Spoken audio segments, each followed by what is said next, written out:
Oh, wait, no longer greatness has arrived. Welcome to episode 308 of The Trophy Room, a PlayStation podcast made by the players for the players. I'm your host, Joseph, aka Mr. Badbit, and it is here where me and my best friend Kyle talk about the latest, the greatest in all things PlayStation. Of course, this week, we're going to be talking about fighting robo dinos together as a family, just like in Fast and the Furious. The Nathan Drake adventures continue, question mark, exclamation point. No E3 of any of the big three. Oh my goodness, Kyle, this one's a doozy. And should we be calling PSVR 2 the Vita 2 instead? All that and so much more. But with all that said, with all that out of the way, the greatest co-host, whoever is, whoever will be, Mr. Kyle Stevenson, how are you, sir? You always add extra words when you read the intro. That's the anxiety. Every time. In truth, I saw Robo Dinos together as a family a little bit earlier, and I was like, I can add Fast and the Furious to it. Oh yeah, no, that's great. And I couldn't though. And do you like how I spelled out question mark? Because I wanted you to read that. Yep. Yep. Okay. But I wanted to be a little spicy because I was like, question mark. Exclamation points where the YouTuber would come in, you know? Oh, got it. Mm-hmm. That being said, I might be dying. The shock face. Yeah, emoji. Kyle, I got a question for you. Yeah. There's a lot to talk about this week. Yeah. I mean, it seems like we went from nothing to everything. To everything at once.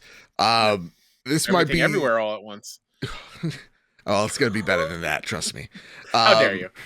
If that movie wins Best Picture, I'll be a little upset. Over Top Gun Maverick, boy, oh boy. No, this might be the biggest week for video game news, like in a very long time. Without a showcase or something. Yeah, without, like, there's just, it seems like every day there's something new and something to get upset about. But before we talk about all the controversy and maybe even some of the hype, I want to ask you a question, just like how I normally do. I like to warm you up, right? How surprised are you of how mainstream The Last of Us has become? Because I just saw right before the show aired, or we started recording, that SNL has Pedro Pascal on, right? Yeah. And they did like a little like clicker scene of like the clickers like in the engineering like room. Yeah, and he's like grabbing a hammer right before he's about to give him a good old whack. Like the SNL crew stops him. They're like, "That's our new member Mark." It's like, oh, okay, yeah. But how crazy is that? Has it entered your mind of like how mainstream this show has become? It's broken the zeitgeist, if you will. Sure. Here's where the only time I will be a little cocky and egotistical. Oh, okay. I kind of knew it would. Oh, like, look at you. I mean, I've been proud of this game and saying that I'm a fan of this game and this franchise forever at this point. I knew if it would get any sort of adaptation, it was going to be fantastic. Like, even on the show when you were like, it's not going to be God's gift, right? You were trying to keep your hype and expectations in check. I was like, Joe, no, it's going to be perfect. And so far, so good. So it was only a matter of time for people to realize not just how The Last of Us is, but just how good some of the stories in video games are. Yep. And I think having it on HBO is the perfect avenue for it. Yeah. I'm surprised. I'm not to say, because like I know how good this story is. Yeah. But not and a little surprised of how well it's been, adapted, and even the misdirects or like some of the deviations in story. It feels so good. And there's a part of you that it feels vindicating because you're just like, I've been saying this for 9 years now, how good this is. Yeah. And y'all looked at me like I was a fool because it's video games. Yeah. But this is truly one of the best stories in video games, and being told with so much respect for the medium and for the story that it's trying to tell. So for me, I'm a little, I'm still a little in shock when I see like people at work talking about it, or like my mother talking about it, like what's happening next. It's awesome. And like last week's episode, which I love because there are some people out there that it's like The Last of Us went woke. It's like, really? Okay, yeah, sure. All right, relax, evil Kyles out there. You're just showing just how much you did not play the game. Well, it's just because everybody wants to be upset at something now. That's it's a gimmick. It's tired. Are you tired I'm tired of it. Imagine being one of those people, just being angry all the time. I cannot wait, Joe. I cannot wait. Yeah. Spoilers for The Last of Us. Uh-oh. I'm saying it right now. I'm going to give you 5 seconds. 5, 4, 3, 2. Those people are going to be shocked out of their minds when they find out Ellie is gay. Yeah. They're going to be shocked that one of the main characters that everybody loves is also gay. Yeah. That's shocks. Yeah. I mean, that's episode 2. But yeah, it's just like lunacy. Nonetheless, though, it's awesome to see just how many people are finally digging it, enjoying it. Like there was another story I was gonna put in talking about, like, yet again, The Last of Us is surging in the charts because people want to now play this game. They're interested in it. So it's just, I don't know, as a gamer, it feels a little vindicating. And as a person who just loves, a good show, it's awesome to see how well it's being taken care of. Same. And I we've said it before. I think that anybody that is going to try to adapt a video game from here on out needs to have the creator involved, like Neil is with the show. Yeah. That is the only way I feel this kind of quality of adaptation is going to continue. Yeah, the studio needs to be a part of it. They can't just play the game and pick out all the action set pieces and then try to one in shot for shot kind of remake of it. Right. You can't do that. Like you need to have somebody who's worked on this thing for years and have them be actively involved. That's the only way that we're going to get a good video game thing like this. Yeah. I mean, and we've seen it done with like books. Like George Railroad Martin is integral to those shows. So, for me, and even like the Tolkien estate, when we talk about Lord of the Rings, like that is an estate that takes extreme pride in its IP, though the creator's long dead. So to me, it's not like the creator has to be in there. It's just whoever's controlling that intellectual property has to have that love, respect, that authority on it. That's what I'm thinking, Yeah. I don't want to get another Doom with The Rock. Or Black Adam with The Rock. That said, Kyle, listen, there's so much to talk about. But before we do, it's time for a little bit of housekeeping. It's time for a Patreon pitch, like we say each and every week. If we ever got you through a long car ride, a tough day at work, whatever your situation may be, if we're getting you through that cubicle, please, please, please. It really does help us out. If you go to patreon.com/PS Trophy Room, it's the reason why we look so great, sound so good. It's because of your generosity over at patreon.com/PS Trophy Room. I want to thank our newest members, Luke Lore of the Xbox Expansion Pass, who actually, I believe, if I'm not mistaken, has interviewed the creative director of Hi-Fi Rush. So go check out the Xbox Expansion Pass and tell Luke that I slept with his mother in the comments. Then we have Darth Simon the Pie Man, which I forgot to add him in the list. And it begs to be explained again. I'm a big dumb idiot. I redid this list, so if I'm missing your name, please let me know. I'm going to fix it. And Darth Simon the Pie Man is at the Silver Plus tier. And I want to thank our newest member, Max Grundal, at the Bronze Plus tier. And goes without saying, if I messed up your name like I probably did with Max, my bad, let me know, and then slap me in the face. Now, it's time for our Platinum producers. Give them a shout out, Todd Burowitz and Toxic. I want to thank our Gold members, Brad Presnell, Brent Gillian, Jedi Master Ren, Cowboy, Danger D, Jonas Young, Jose Jimenez, The Green Gorilla Gamer, Chaotic Monkey, Millennial Falcon Gaming, Ryuko Kill 90, Sith Lord 92, Spammin' Bammin', Stephen Flesh, and Strubles and Bits. I want to thank our Silver Plus members, Awesome Dave, Cypher Primus, Baldrin, Ball Medin, Daniel Welsh, Elo 2032, Jesse Garcia, JB the Purple Monkey, Hide Indoors, Naka Chaka, Katie, Kevin Mitchell, Kevin Diaz, K Grim, Lambchop 93, Marcus O'Neill, Androsor, Astronaut Jr., not to be mistaken with Astronaut Senior, Rick Arrington, Dewane Roxa, the Aztec King, Robbie Bobby Miller, Brenton Zachary, Brenton Blob, Bubble Boy N7, Captain Logan, Final Fan XZ, Hambone, JD Dillinger, M9 Prime, Stone Cold, ET, Tino 6 speed, not to be mistaken with Tino 7 speed nor 8 speed because they are not on a target basis, M Kyle, H85, and Johnson and Sean McKenzie. And you're in my head, Kyle. Can I just say it? You're in my head. I'm in your head? Why? Yeah, you nailed it the first try last week, and I'm stuttering. I'm like, oh boy, Kyle did so much better. He's going to replace me just like all these AI are. Please. You know? I could never replace you. Listen, if you want to keep hearing me stutter and skip over names, go to patreon.com/PS Trophy Room. We are doing a road to greatness of the Dead Space remake, a deep dive into the game, my thoughts on it as a longtime Dead Space stan and fan, all that and so much more.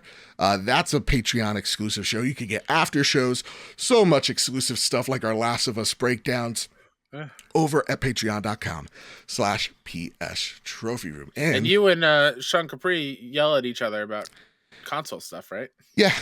It's mostly really half of the console war room is just Sean and I yelling at each other about our fantasy leagues and getting in each other's heads.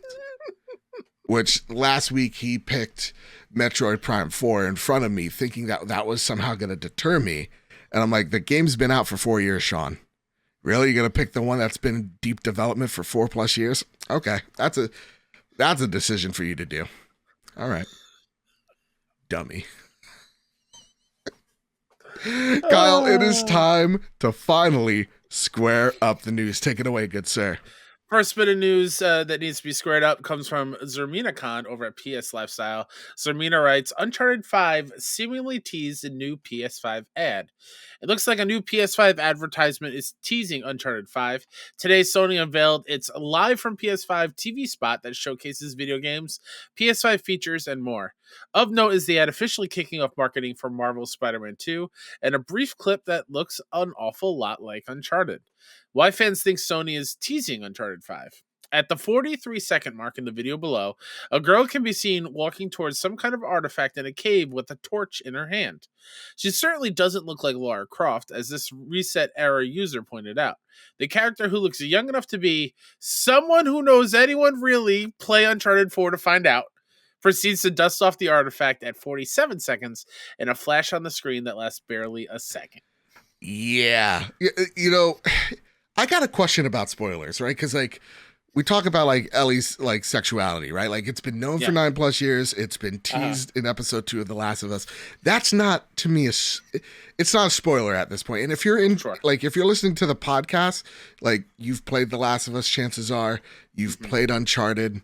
So, like, what's the time on a video game? I know we've talked about this previously, but, like, I think Last of Us is different because people are experiencing the show for the first time. Okay. And, like, we've had some community members just play the first game for the first time. Sure. I think Green Gorilla, just played it for the first time. But, like, rationally upset at a spoiler. Like, I know what happens in, like, Final Fantasy 7, and I'm not bummed about it because I'm like, I had 20 years to play that game. Sure. Yeah, it's I feel like it's a touch and go. No, what? Okay. Is that depends. The right phrase? Yeah, I think it's it like depends. A little touch and go. Yeah. It depends on just how long the game's been out. Is there something going on for everybody, like where they're experiencing it at the same time? Right. So, like, Uncharted, I don't know if it's falls into that. We need to keep the spoilers to ourselves, kind of thing. Okay. Because it's been out for a bit. All right. You sure about it? Hey, I'll let you make that call. All right, 3, 2, 1. Santa's not real, kids. M9 Prime writes it. How dare you? It's not even Christmas time. I don't care. Kids gotta know. Kids gotta know. M9 Prime writes in, good day, gentlemen. In regards to the Uncharted tease, who do you think will be the protagonist? Who would you want it to be?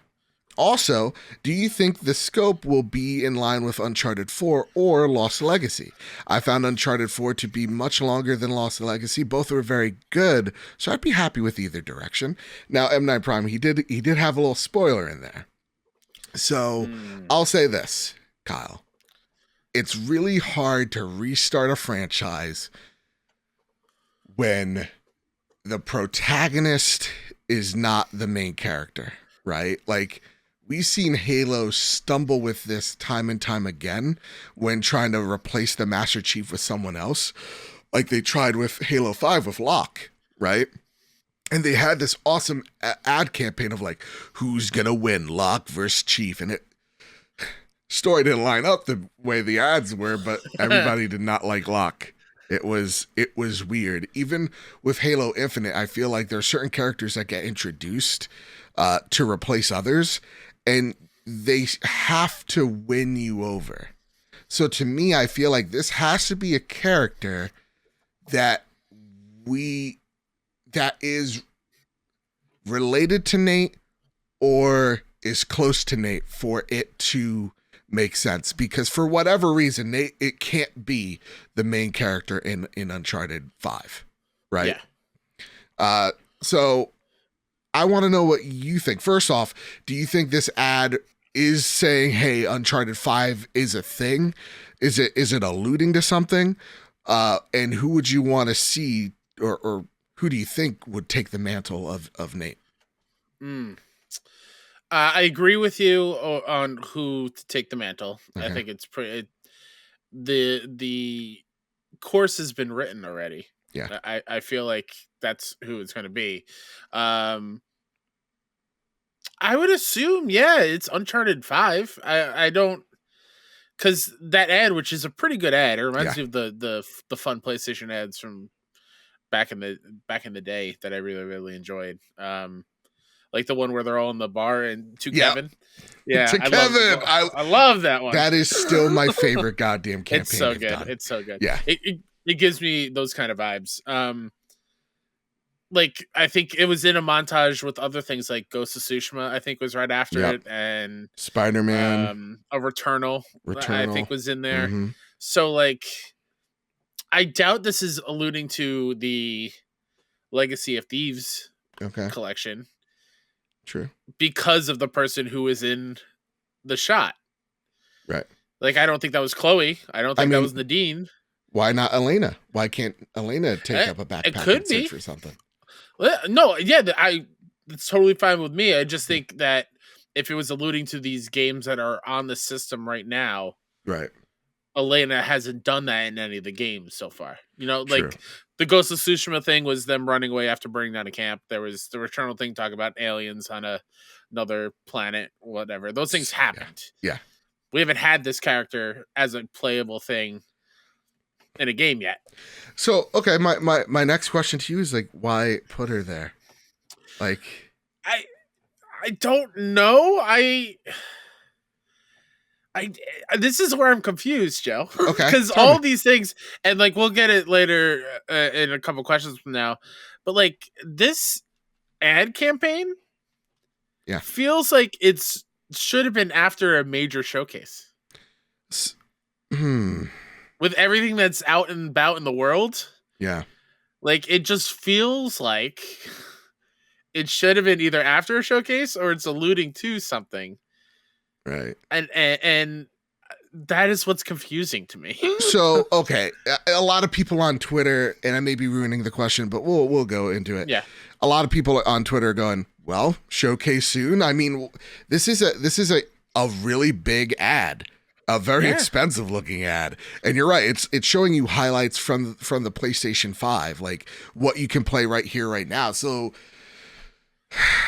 do you think this means there's a showcase coming? I feel like every week it's like, when do we think it's here? Yeah, exactly. but I mean, at some point, yeah, I hope so. This just stokes that fire a little bit more. Yeah. Like, there's a real life Leviathan axe in London, in the ground. That like, is so cool, by the way. So, it's like, so cool. this ad campaign, we should have started with the ad campaign first, Yeah.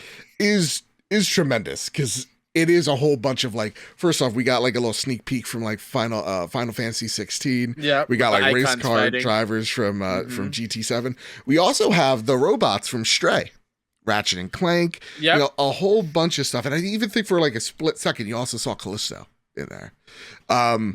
So you saw a whole bunch of like awesome IP in there. I don't think that this is, oh, with this comes a state of play, or with this comes a showcase. I think it's them going, hey, let's let everybody know that the PlayStation 5 is readily available now. The shortage is over. Let's re-hype everybody up so that they could go and get this console. Because I think what this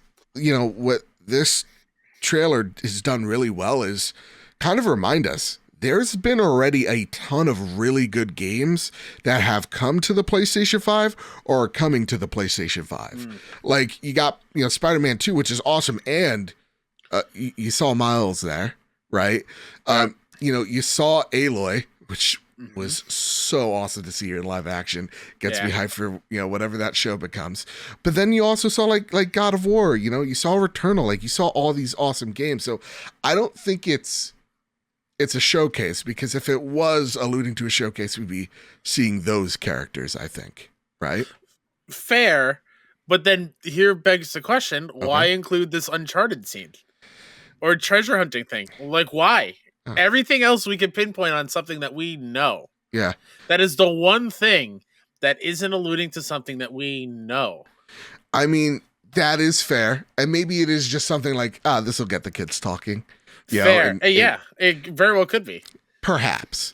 That being said, also, you saw Destiny for a quick second. Some guy trying to... I'm watching it right now. I love it. It's so like also like bouncing around the world with different newscasts, and it's a great commercial. It's a great campaign.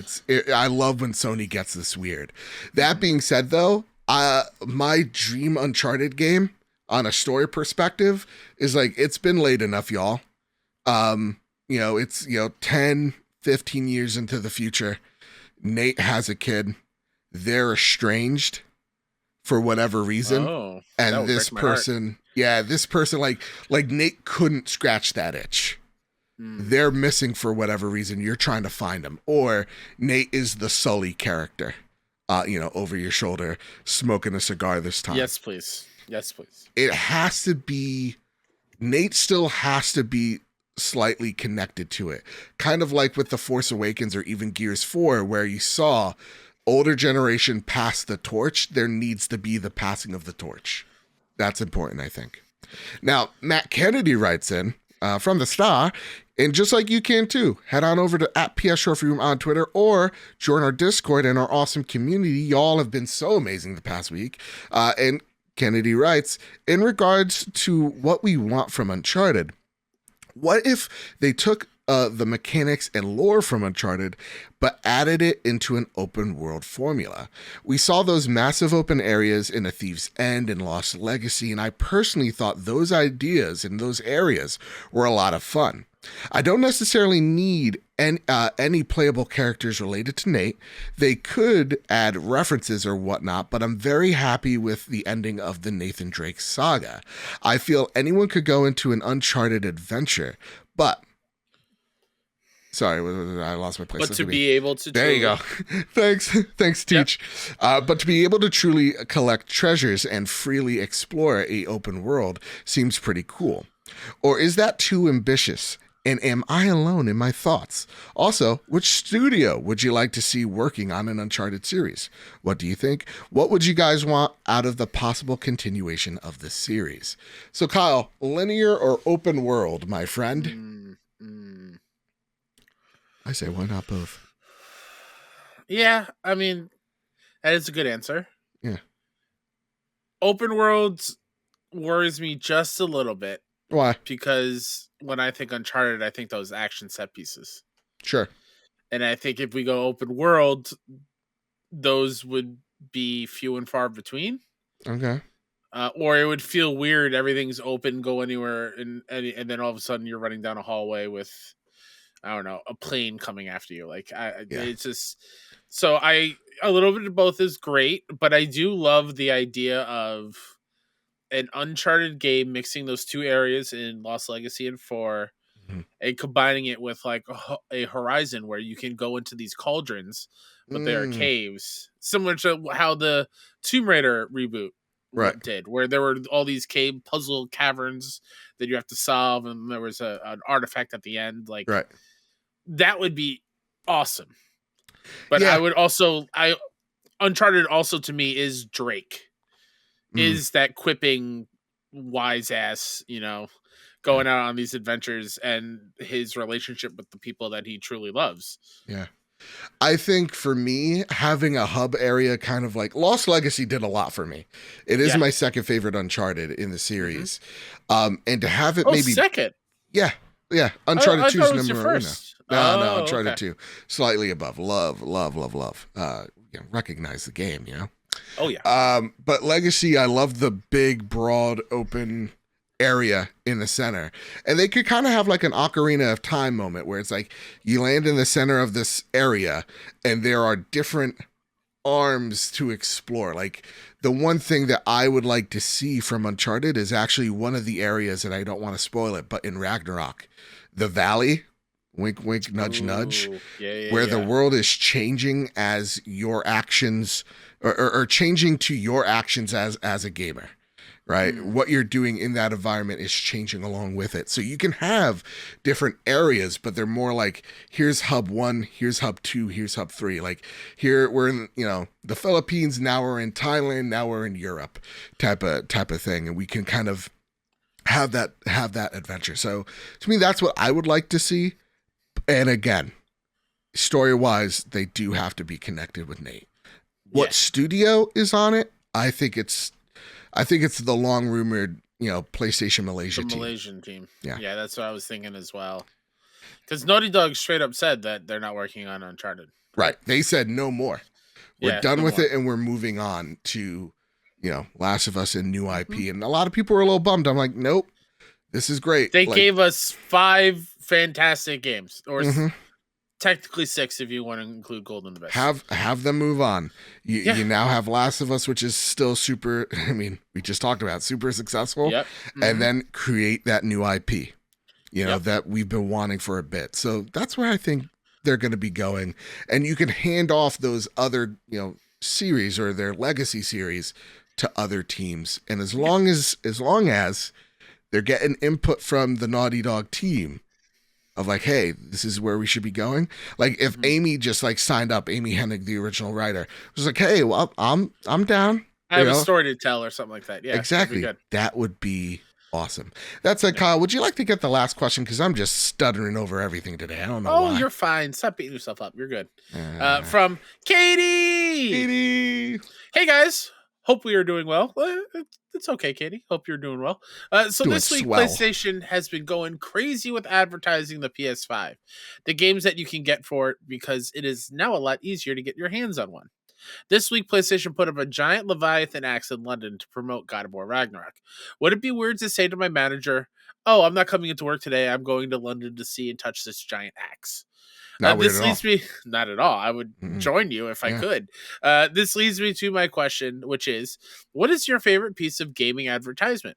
Could be something simple as an ad, because we've had some good ones, but could also be something as crazy as a giant prop, statue, etc. Keep up the amazing work as always. Loving the Last of Us recap breakdowns. Love you guys. Love you too, Katie. Thank you. Patreon.com/PSTrophy. Yeah. So I'm kind of numb to a lot of the ad campaigns because you and I both know we worked at GameStop. Yeah. And man, have we experienced all of those ad campaigns over and over again. On repeat every 7 minutes. And one that comes to mind that's seared in my brain every time when you hear me go, Madden 11, or I just love play Madden. That is burned in my brain because Madden 11 came out, and every 5 minutes that ad would pop up with the trailer trash guy and the young kid going, I just love play Madden. And the little kid go, I just love play Madden. Like, every 5 minutes. Yeah. And that was true torture.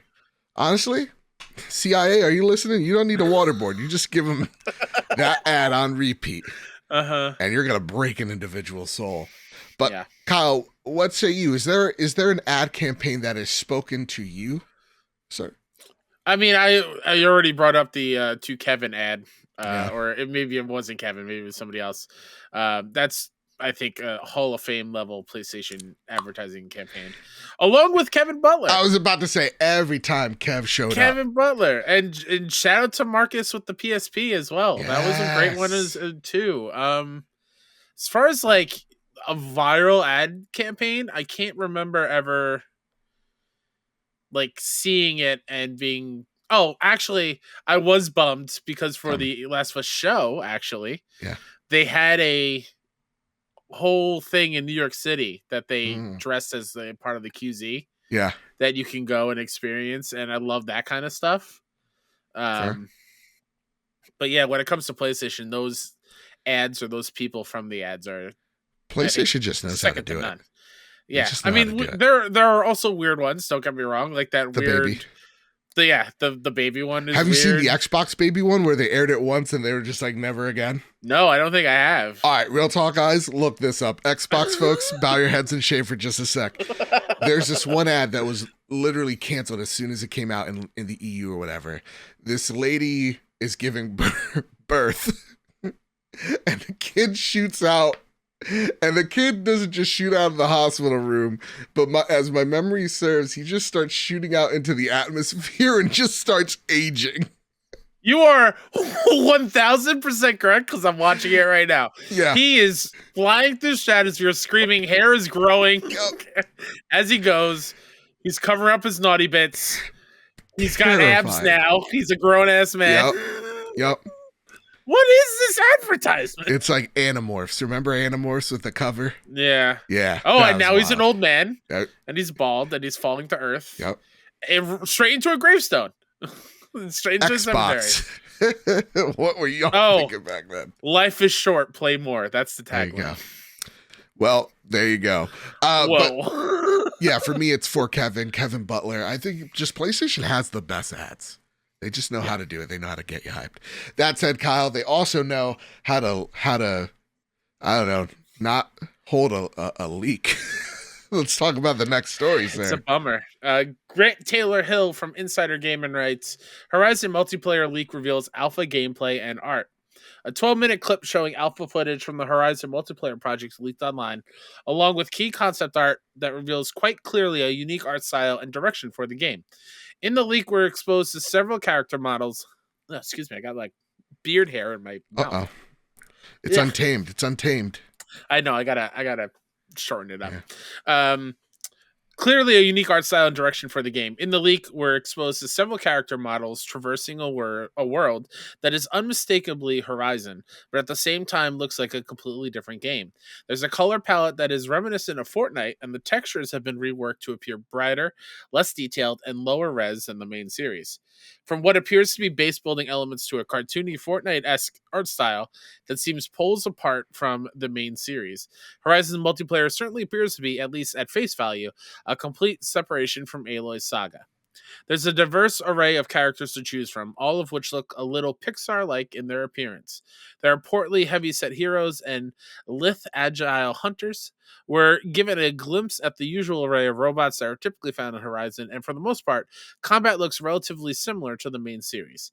At present, the Horizon multiplayer project looks like quite a basic premise, cooperative play in an open world with survival elements weaved in. It looks like a much smaller environment, but that may have just been for the purposes of the test. Yeah. It seems like it is exactly what we've been saying for now years. This looks like a Monster Hunter light game. And from what I've seen, because unfortunately, Kyle, you missed it. Sony yanked it down. So this confirms this is real. This is a thing. It exists. But the Fortnite aesthetic is such an easy cop out to say it looks more cartoonish or less realistic, because Fortnite is not the word I would use, but if I were to mash up something, it does look akin to like a Pixar or a DreamWorks animation, akin to like a Rumbleverse, recipes fam. But that game, how those characters look, that's what we're getting at from this aesthetic. So just to paint a picture, you have various different classes in the game working in tandem, fighting giant robo dinos that we all know and love, with some base building in there as well. Very early alpha. It seems like it was in its early stages when someone ripped this. But Kyle, I got a question from Brett over from Triangle Squared, who writes in, great PlayStation podcast, you should check him out after the show. With Horizon having a VR title, a rumored MMO title, and now a leaked multiplayer title, the question bears asking, even if you love Horizon, can there be too much of a good thing too quickly? Best wishes, guys. Kyle, are we getting way too much Last of Us, Jesus. Way too much Horizon. I feel like I've answered this in the past. I don't Please. remember what I said, so apologies if I backtracked. A little bit of yes, a little bit of no. Okay. Like, I can understand why we're getting all these things, especially if we are getting that show. Yeah. Like, especially now seeing the reception of Last of Us HBO. Can you imagine if once the Horizon show comes out, not only is there two phenomenal games out there for people to play, but now there are a bunch of other different types of games in the same universe for people, like a game for everybody. So that part, it makes sense to me, but also I love the world of Horizon and Aloy so much. I don't want it to be watered down. Okay. And I don't want it to lose that kind of quality of world. True. Because there is so much, there is a thing as too much of a good thing. Yeah. I think, for me, taking a look at The Last of Us Part 2, and then, a year or two afterwards, we're getting The Last of Us Part 1 remake, and everybody's like, is this necessary? And then seeing the show, and now we're going to get a multiplayer thing soon, in the next year or two. There's been a lot of Last of Us, but people are excited about the property again. So as long as the thing is good, I don't think that there's going to be that much pushback. But I will state, too much of a good thing, right? Like someone added me a few weeks ago going, Joe, you say that you like when PlayStation moves on or they let their teams move on for something, but look at how many Horizon things are in the works right now. Yeah. My argument is, yes, from separate teams, that's not a one-to-one comparison.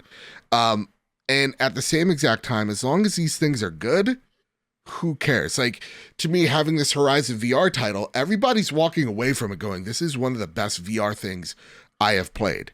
And if I am going into a VR experience and I'm going into Horizon for the first time as a VR player, well, now suddenly I'm interested into Horizon. And if I'm into Horizon and I get a VR game that I love, well, now I'm into VR. And I think that's what Sony's strategy is. With this title, they see a lot of opportunity for growth. I would just argue from what I've seen from the art, and I'm a big dumb idiot, but it kind of looks like the Mega Bloks Halo game that never was, that alpha footage, which should have been a thing. It looked great. Where it's like, we don't need to kidify this. Like, Horizon's beautiful. We don't need to have lower polygon anything. It doesn't need a different art style because it's already beautiful. So that's where I'm like, I'm cautiously optimistic. But as long as, again, these things are handled with care and they're great, I don't think we're going to mind seeing so much of it. Like, people complain about like MCU fatigue. Money still make hundreds of millions and sometimes even billions at the box office. People complain about, Star Wars fatigue, but gosh dang, The Mandalorian is blowing up social media right now. So I feel like we also project some of our fears. A Bob A. Fett. You're holding up a Lego Bob A. Fett. I meant to show this to you earlier. I'm proud of you. I got it for Christmas and I made it. It's on the Lego Boba Fett helmet. I love it. Yeah. But yeah, so like, these IP, they're still popular. They only get watered down, quote unquote, when they're not great experiences. When they're Last Jedi. Oh, I got it. How dare you? No, I'm kidding. I like that movie. My question here, what Brett was saying. Yeah. the leaked multiplayer title, which you were like, because you watch it, you mentioned it's akin to a Monster Hunter like kind of thing. How is that any different from the rumored MMO title? Or are they both the one and the same thing? And that could be another thing. Sometimes there's multiple projects being worked on at a single time, and not all of them are meant to come out, and not all of them do come out. We're going to talk about EA in a second here. So sometimes things change, and if one project looks more promising than the other, they cut and run. So it could be that like the MMO title is different, or maybe ahead of schedule, or maybe behind schedule, who knows? And they're kind of maybe competing for timeshare. But the rumored MMO title, MMOs are so weird that, and something that we're not used to as console gamers, or they're foreign to us, rather, that I want to see how that plays out. Because you're right. What would be the core difference here between an MMO and this thing? And if it's the Guild Wars 2 devs that are working on this MMO from what we've been hearing, then it won't be too dramatically different than this game. Maybe maybe it's like the weapon systems I remember Guild Wars 2 played around with would be here, and that would make these two things different. But I don't know. I want the era of Horizon, like right when everything was going to hell.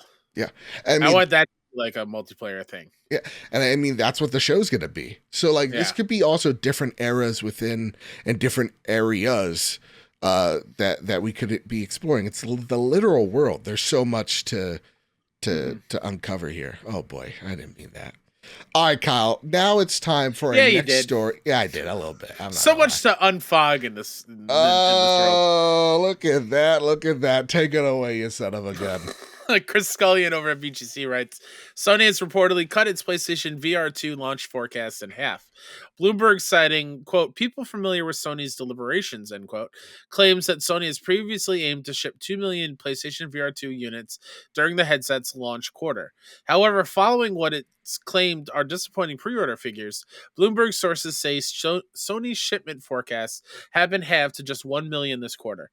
According to the report, Sony has told the supply partner to expect a reduction in the number of orders for display panels and expects to ship around 1.5 million headsets in the 11 months between April 2023 and March 2024. In an update, PlayStation has denied claims that disappointing pre-orders have seen it reduce production. Ooh, Kyle. Something we've been talking about for the past few weeks now, right? Just put on a state of play. If this is true, right? If this is true, even if it's not true, Kyle. Even if it's not true. Sure, but this just goes to the point that we've been making. The blog is not a way to show off cool and exciting new things. Yep. It's a good additive. It's a good supplement to the shows and whatnot. But to have that be the only place to get your information is not good for the overall oh my god, the overall eyeballs on your product, right? To see this new fancy thing that's coming out, in addition to put it for pre-order elsewhere. Why is it only on PS Direct? Like, I don't understand. Why isn't it at a Best Buy, an Amazon, a Target, a Walmart? Like, I don't get it. If you want people to get this, right, and you're putting all this money and all this faith in the teams behind it, and they're doubling down, because they could have just done the VR1 and said, you know what, it was a nice experiment, we're not going to continue. Clearly they still have value in it, so why aren't you showing us that you believe in this thing? It's why I wrote in the intro, should we just be calling this the Vita 2, because that had a lot of promise. And then they let it out to dry.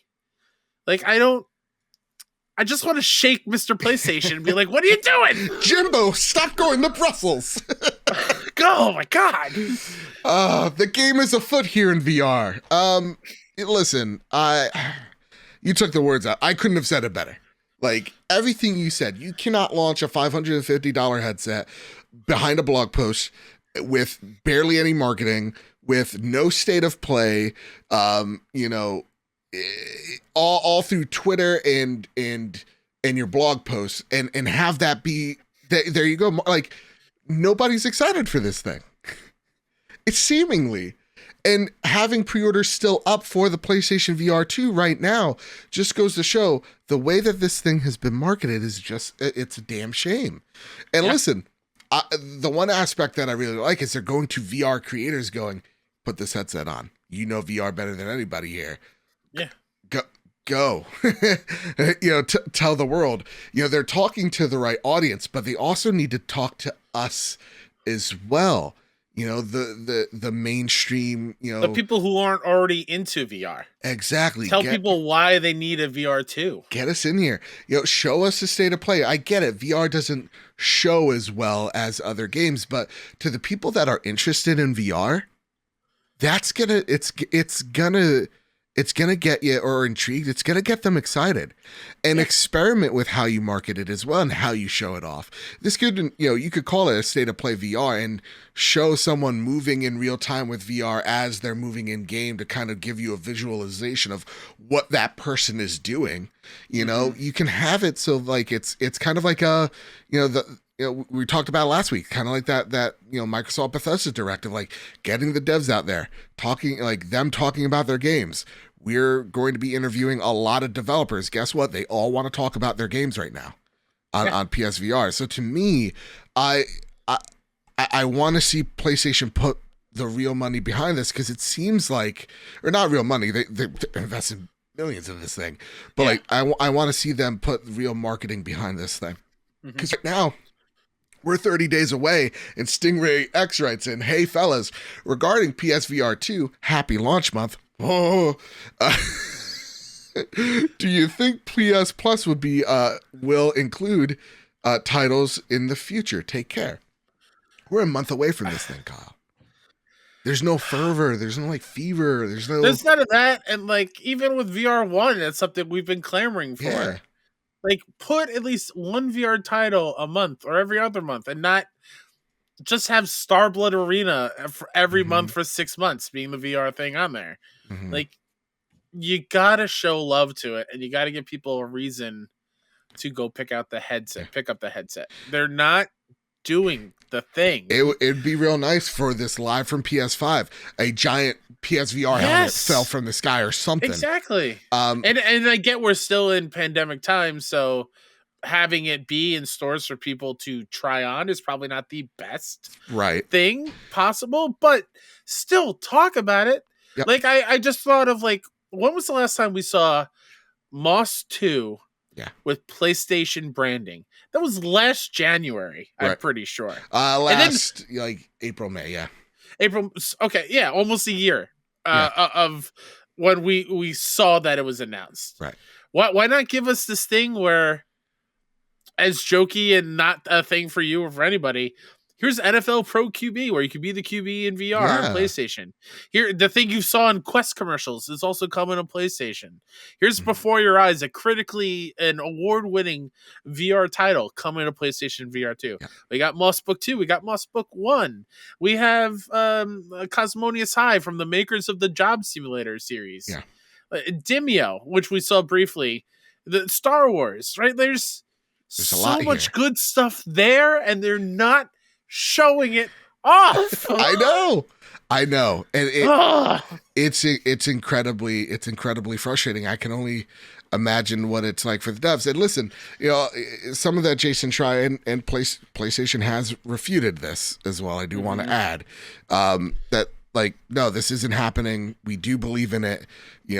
Jason Schreier went so much ago as they're putting this out here, but they don't really believe in the tech. They're just putting it out there to put it out there so that just in case something happens, someone cracks the code, that they're able to bring another headset out and have it, compete. Possibly because they saw the Vita and it fail, unfortunately. Yeah. And then now you see handhelds coming back up in a real way, like with the Switch and like with the Steam Deck. And PlayStation doesn't have anything, and now we're all clamoring for PlayStation to make something again.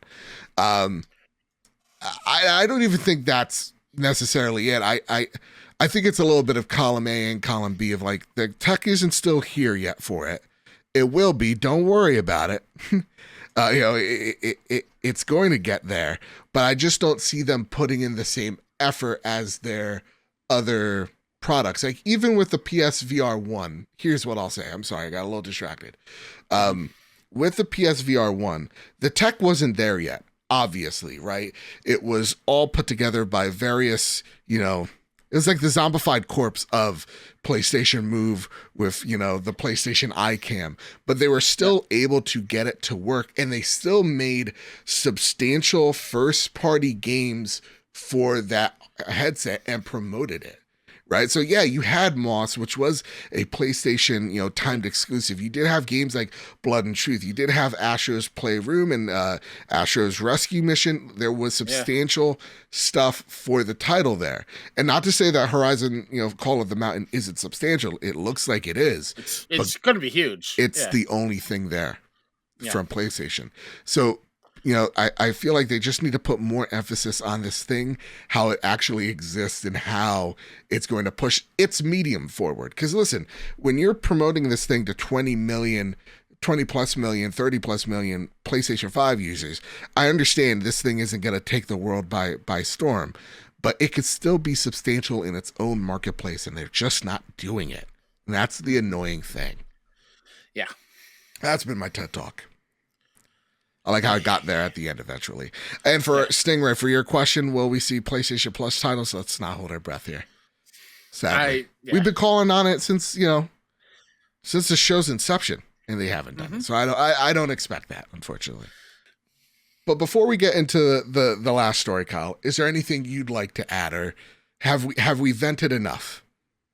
I think we've vented enough. Okay. I just like PlayStation, just talk to us. Yes. And not in blog form. That's all at the end of the day, I think that's where our frustration lies. It's been a while. It's been a while since you talked to us. I could put up a Google form right now. It's been 537 days since a showcase. And this news, while being disputed, is disheartening that it's, in the air at the very least. Because it's cool that PlayStation has gone out to say, no, this is not true. And also, a lot of people going, production's been cut in half. It's not. Mm-hmm.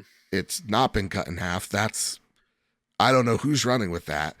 And all that is great news, but it's still, I just feel like there's this thing in the air where we just want PlayStation to talk about the things that we're excited for, and they're not doing that. So don't take this as like us, blowing steam that we think this is real, because PlayStation's come out and denied those claims. And even if they're true, let's get real with each other here. We are in a recession at this very point in time. Very much so. This thing isn't going to, be selling millions upon millions of units. PlayStation has the right expectations here when they're like 1.5 to 2 million in the first year. So to me, I just want them to celebrate this headset that, from what I've been hearing, is really special. And I just want them to have that same energy. Yep. All right, there you go. Now that my TED Talk's over. Kyle, let's talk about the next story, sir. Kat Bailey over at IGN writes, Xbox, Nintendo, and Sony won't be a part of E3 2023. E3's first physical event in 4 years was supposed to be a triumphant return for the trade show, an opportunity to recapture some of the excitement of past conventions, which historically have been major showcase events for the games industry. However, it appears that when E3 2023 hits the Los Angeles Convention Center in June, it will be without three of its most important draws. IGN has heard from multiple knowledgeable sources that Xbox, Sony, and Nintendo won't be a part of E3 2023 or have a presence on the Los Angeles Convention Center show floor. This information comes on the heels of Xbox's announcement last week that it would be returning to Los Angeles for its annual summer showcase, while declining to confirm whether it would be a part of the show itself. Speaking with IGN last week, Xbox CEO Phil Spencer said the platform holder is timing its showcase with E3 at a moment, quote, convenient for press and even consumers, end quote, at the event, meaning it's likely to roughly align with the event itself. Spencer also stressed Xbox's public support for E3 and the Entertainment Software Association, the ESA. However, IGN understands that Xbox won't have a booth on the show floor. Oh man, someone said it like perfectly. They're like, okay, so we got E3 coming out beginning of June. Then we have Jeff's show on the 8th. Then we have the Xbox event somewhere in the same time frame. Then we have EA Play somewhere out in the middle of nowhere. Yeah. It's now from 1 week, a 1 week event to like a 1.5 week event where everything is already all over the place. It's a Burning Man situation. Everyone's high in the desert, dancing, dehydrated. That's right. Don't know where they're going. It reeks. Yeah. But it. They're off doing yoga with Jared Leto. Yeah. Oh no. Oh no. That's worse. And he's just like, let's more about everybody. No. Yeah. No. Stop. And he's in character for his next role. Anyway. That being said, Kyle, I don't see this as bad news. Is this not? First off, when they're like PlayStation and Nintendo will be there, and Xbox has been attached to E3, but or kind of detached at the same time. They've been in the same theater where the Game Awards across the street. Yeah. For PlayStation, they haven't been there since 2018, 2019, right? So I don't know why Sony's even like why it's in the title. I get it, SEO. Yeah. Nintendo's the only one here that is of any substance because they own like a block or a half a block of the convention floor. They're a huge part of it. Now, rumor has it, it's because Nintendo, they would have, by the time E3 happens, they would have already dropped the presumably game of the year because everybody loves Zelda and there's a bias in the industry about it, but that's neither here nor there. Zelda Breath of the Wild 2 or Tears of the Kingdom, whatever you kids are hyped about. Yeah. And that their second half won't be as populated with, the big bangers, as you kids are saying. All right. And I got to say banger for Nintendo because it's a childish word that we need to stop using. Okay. Nintendo's childish. You're like a grown up who's enjoying a Yoo-hoo, and they're like, "Oh, don't look at me." Exactly. This is bad for you. This is childish. This is shame. I'm drinking a Yoo-hoo. Well, then you put the Yoo-hoo down and grab a Capri Sun. That's what you're trying to be right now. Or the the high C, the Slimer Ecto high C. Cooler. Oh yeah. Yeah, dude. Oh my God, that's when. Honestly, if we bring that back, I think the world can start healing. I think the world will start healing. We could start embracing each other again. Like we could just start. I've been seeing Dunkaroos out and about. They're back. No. I could buy a whole case of Dunkaroos at the grocery store. Oh, that's. Uh-oh. Lead us not into temptation here, Kyle. And deliver us some gosh dang Dunkaroos ASAP. The what is it? The chocolate one, of course, like that's a given. But like the one with the party, like the funfetti, the birthday cake, chef's kiss. Whoever I remember when you got that as a kid, you're like, oh, I'm in for a goddamn treat. Oh yeah. Make everyone jealous in the cafeteria with that one. Yep. All right, Kyle, back to E3. Gosh damn it. Yeah. But I don't see this as a big deal. It's literally just Nintendo. So I feel like we're freaking out because as the industry gets older, that means we're getting older, and we remember E3 of being the epicenter for big game releases, and it's just not that anymore. Mm-hmm. It seems like E3's turning into PAX East because the PAX crew now runs E3, or they're running it for the first time, and from what we can expect from them, it's like, yeah, you're not going to get your Xbox or PlayStations here or Nintendo's, but you're going to get some third-party stuff and some cool AA stuff, and you're going to have a cool indie booth in the middle of it. So like, to me, it just sounds like this is a good opportunity for up-and-coming developers to go into the show floor and for indies to also come into the show floor and show off their games as well, because this is a moment for the PAX team and E3 to redefine themselves. Mm-hmm. I don't know. I want to know what you think. Yeah, I'm not super surprised. If anything, I'm more excited for the alternative. Mm-hmm. Yeah, it's a bummer. E3 is seemingly not what it was. Yeah. Because E3 is like video game Christmas. It has been for me. the last decade plus. So, not having a PlayStation show and coming on here and live reacting to E3 shows with you for E3 is a bit of a bummer. Yeah. But this does make me excited for. It was trademarked again a few months ago, but like PlayStation Experience, right? Yeah. What if PlayStation just puts on their own thing and Xbox Fan Fest is there for that week and Nintendo does an in-person thing somewhere else? Like that excites me so the fans of each individual brand have a reason to go there and to see all the cool things, because I miss PlayStation Experience. That was a great time. And it wasn't just like the big first party stuff. There were a bunch of other really cool, smaller stuff there as well. Yeah. And I think those are fantastic to have. Yeah. I think the one thing we also forget too is like there's just so many more shows now. Like, you got your EA plays, you got your Ubisoft Directs or forwards, whatever. Mm-hmm. Backwards, it seems like nowadays. Hey-oh. I'll go into hell. Be right back. But like you have your Xbox thing, your Nintendo Directs, your State of Plays. There's now just so many more places for developers to show off their wares now that it's not just all shoved into a week of like, one game's going to get overlooked because I don't know, we're back in a tent for some reason for The Last of Us Part 4 because we're skipping 3. Like, to me, there's just now more chances for developers to get spotlighted, which means more chances for indies to get uplifted. So, the more, what is it, indie mini showcases we have, the better. Yeah.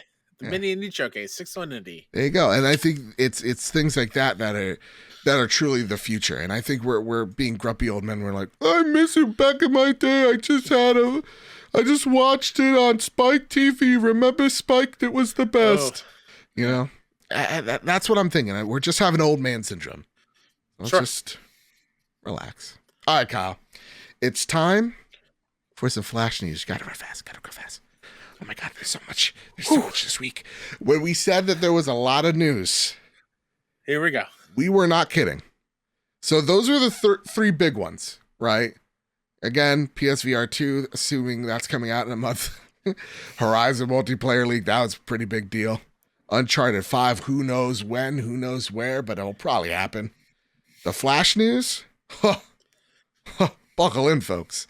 Because Jedi Survivor has been delayed from March 17th now to April 28th, a whole month and change. I'll get to play a good Star Wars again. And from what I read, the game it's content complete. Good. It's just fixing up bugs. Okay. And glitches, which is fine. Fine. With how buggy the first game was, I feel like this is smart.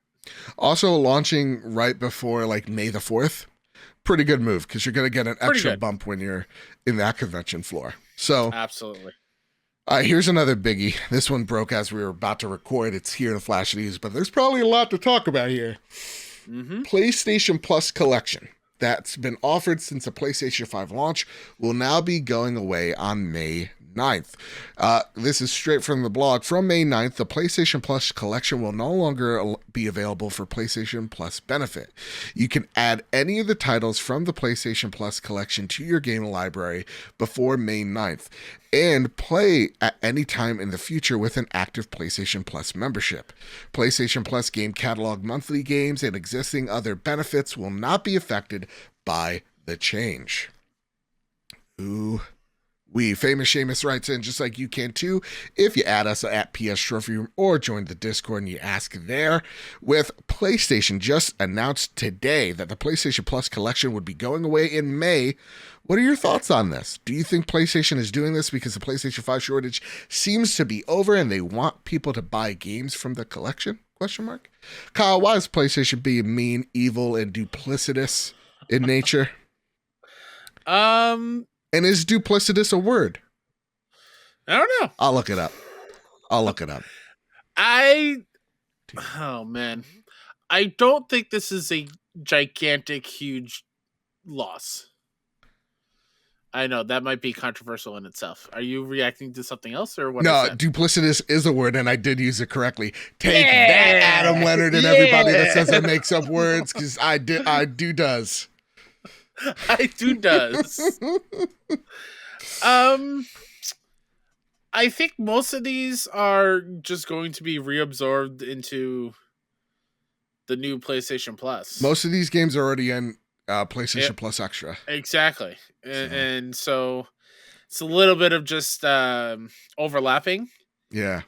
And I don't think it's for people to go spend their money on these games. No, it's for you to spend your money on PlayStation Plus Extra. Which, yeah. Okay, so for me, I'm not upset because if I wanted to play Fallout 4, I would have played Fallout 4 by now. I had 2 years in a pandemic to do that, and I didn't do it. So chances are I'm not going to go to Fallout 4, right? Yeah. That being said, is it because they want to push out, the PlayStation 5s here, so now they want you to buy God of War? No, because again, God of War is in the collection. Mm-hmm. They want you to be part of that subservice, just like it back in the day. They wanted you to be on this subservice so that you play this collection. So for it going away, there's probably a lot of legal reasons why it's going away. Maybe a lot of the deals are expiring, i.e. there's a lot of Bethesda titles in there, so that could be something that's happening. Here's, according to who did this list, Wario64. Yeah, go for here are the list of games on the PS Plus collection. From Worldwide Studios: Bloodborne, Days Gone, Detroit Become Human, God of War, Infamous Second Son, Ratchet and Clank, The Last Guardian, The Last of Us Remastered, Until Dawn, Uncharted 4, A Thief's End, and from our third-party publishers and developers, Batman Arkham Knight, Battlefield 1, Call of Duty Black Ops 3, Zombies Chronicles Edition, Crash Bandicoot Insane Trilogy, Fallout 4, Final Fantasy 15 Royal Edition, Monster Hunter World, Mortal Kombat X, and Resident Evil 7 Biohazard. Yeah, a lot of those games are already on the extra service. There. So yeah, to me, this is a lot of overlap and a lot of people being excited by fire and they just want to run towards it and see what's happening there. I don't see that this is a huge deal. Is it a loss? Sure. Is it like, the Mets botching the playoffs? Oh, look at me. I got 2. How? I got 2 on that one. Dare you? I'm sorry. But it's like, this isn't DeGrom leaving. Did I get another one there? Oh, you did, and it hurts so much still. I don't even know who that is. I'm like that Joe Biden meme. All right. So, to me, I don't see this as a big deal. I don't. And it's not because they want you to buy a PlayStation 5. I just feel like it's already, so much of it is already in the service. So, yeah. All right. I thought we'd have way more to say on that. I don't know why. I thought maybe I'd be a little bit more kooky crazy, but seemed pretty rational. Decided to just, make fun of my Mets fandom. It's fine. That's fine. I bet Sertonis really likes me on this episode. I bet I'm becoming his favorite. Why? Because I'm talking, I'm not saying a lot of mean stuff towards Sony this week. I'm really rational and calm mind. And I haven't said the G word, which he does not like. Oh, Game Pass? Ha! See? -1 for you, +1 for me. You're not going to catch me saying it. Do you remember, that just popped in my head when you said -1 for me? What's that? Remember when we would put a 1 on the board every time you said Fortnite in the early days? Listen, I'm about to say it soon, so let's... Oh, we might want to get the counter out. We might want to. All right, here's a really awesome one. Sony.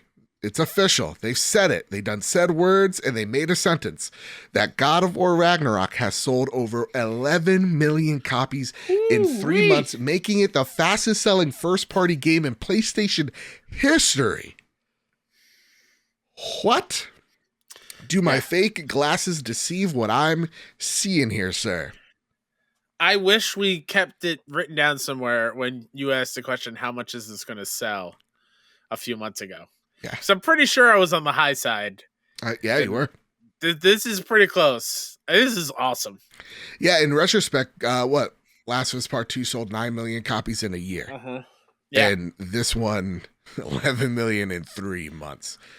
Wow. Santa Monica, don't miss. This was our game of the year last year. Of course, voted on by you. I gave it to Elden Ring, but then I was just like, you know what? I'm not fighting it. Not fighting it. This is not a molehill to die on.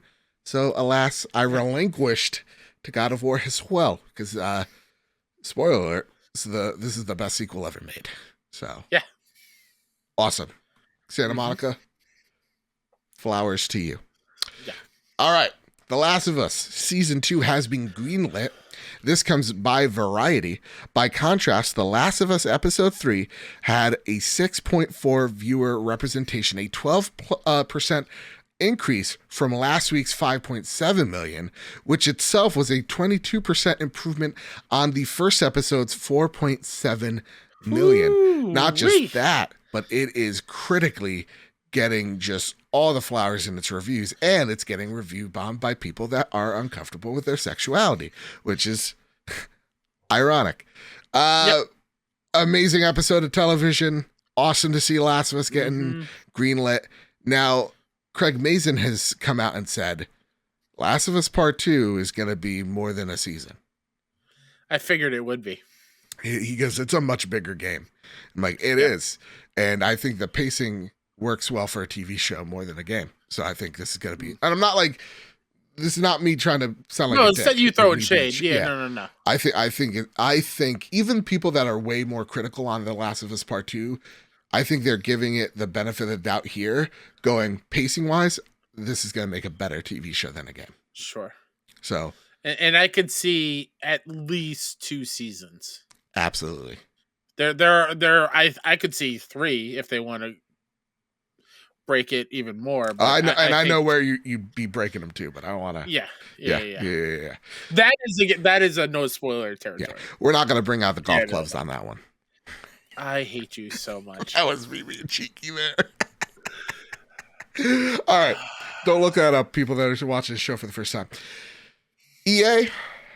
Here's a new one. Kyle, have you seen this? Ever heard about this? Yep. Yeah. All right. EA reportedly canceled a single-player game codenamed Titanfall Legends yesterday. This comes from Okami Games. They also, I think, discontinued Apex Legends Mobile and a Battlefield mobile game that they were working on as well. But more from Okami here, them saying it was set in the Titanfall/Apex Legends universe. It was in production at Respawn Entertainment with a team of around 50 developers who will be relocated or unfortunately laid off. That sucks because more people getting laid off is awful, but I'm seeing a lot of developers land on their feet. So hopefully these folks will as well. I'm not bummed out about the games being canceled, like the Apex game or Titanfall Legends game. That doesn't bum me out because it was never officially revealed. I love Titanfall 2. It's one of the best sequels ever made. There's a pattern here. And I can consider this them flying too close to the sun, but I can't be bummed out about it because they never announced it officially. So to me, I'm just more concerned that those people are going to find jobs rather than is this game going to come out? That would be a selfish thought for me. So I'm not here to do that. Yeah. Yeah. The only thing I would add is someone who's just laid off, I understand what they're going through, and I hope they are back on their feet sooner than I am. Yeah. Because it's going to be a bit still. Ooh-wee. All right. The Last of Us Tess actress. This is the last bit of very sad news. Annie Wershing has passed away at the age of 45. Wershing played Tess in 2013 original game, one of the only 2 games that she lent her voice and performance capture towards. So as we stated in our Last of Us breakdown, our thoughts go to her and her family.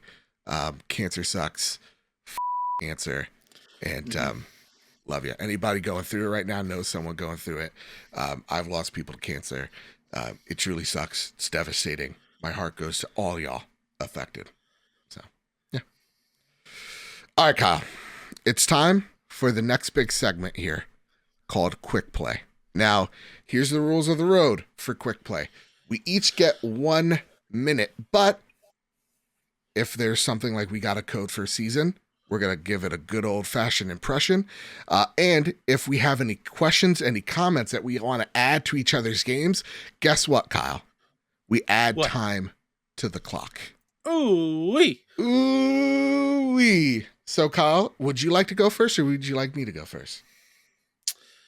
I'll go first. Okay, go for it. Power Wash Simulator. What the hell are you? Great time. What? You get time extended. Why? Why? So here's the deal.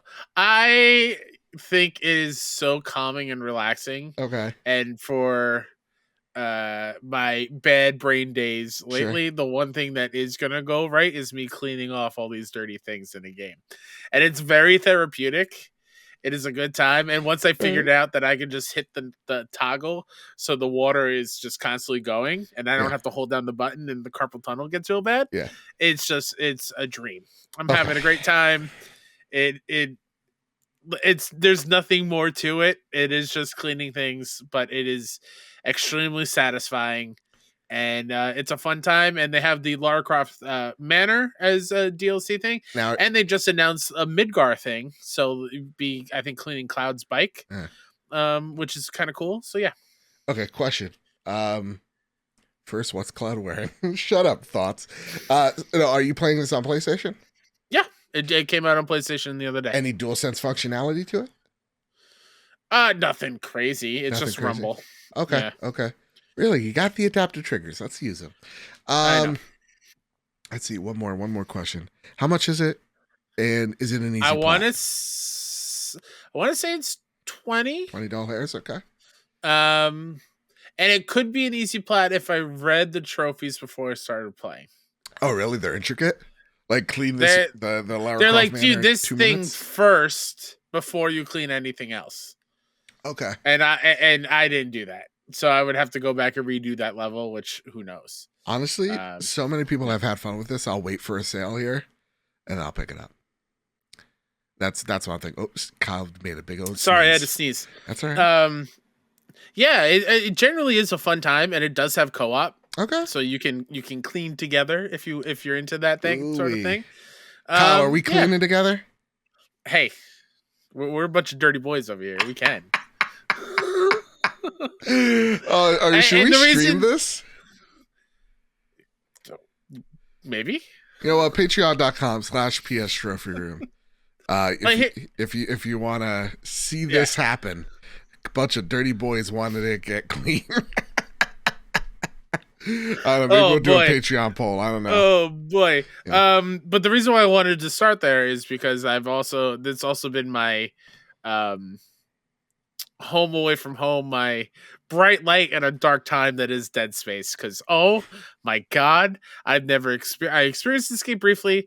I talked about that story I think a long time ago, where the only time I played it on PS3, my power went out while in the game. The lights went out at the same time, and I said, "Nope, this is God telling me no, thank you." Yep. So I haven't even touched or watched or anything. So I'm diving in. I'm just now starting chapter 6 is where I left off. Okay. I don't have a bleep button, so Joe, what do you want me to do? Just mute yourself right before you're about to cuss, because Okay. YouTube's gonna yell at us. This game is Beep beep beep beep beep beep. terrifying. It's effing terrifying. I hate it so much, but at the same time, I'm enjoying the beauty of it in its grotesque nature. The environments are crazy. The fact that the shadows look like the necromorphs, that throws me for a loop. It's pretty incredible. I'm having a great time. I know, Joe, you've already beaten it, Yeah. and I know you're dying to gush about it. So Joe, go ahead. This is the greatest remake I have ever played. This is what's gonna set the bar for remakes to come. Motive Studio understood to qualify the that. Yeah. It's because you have history with Dead Space. Oh, I have so this is my pre-Bloodborne. You know, Yeah. You know how I made Bloodborne my personality, folks? Well, Dead Space was my personality for the longest time, because it is the game that made me fall in love with survival horror. It's the reason why I love games like The Last of Us. It's because, Dead Space opened the door. There is, I'm going to sound like a broken record if y'all follow me on socials, which you should at Mr. Badbit. But this is not just the best remake ever made. For me, I have tremendous emotional attachment to it. But in terms of level design, there is no game that comes close. You need to play this game with headphones. The 3D audio it's perfection. Like, the audio sounds so well layered, where you have the weird ambiance around you. Then 3-4 feet in front of you, you hear the creak of metal and pitter patter of like footsteps on the ground. You hear then like 6 feet ahead of that, the weird grumblings and gurgles of the necromorphs. It's nonstop. Nonstop. And then you're introduced, you just see this fog around you, right? That builds this ominous vibe with just then the flashing lights of just the little floodlights around you. And you're right, because like doors are like halfway broken. You're like, is that a necromorph? Is that a door?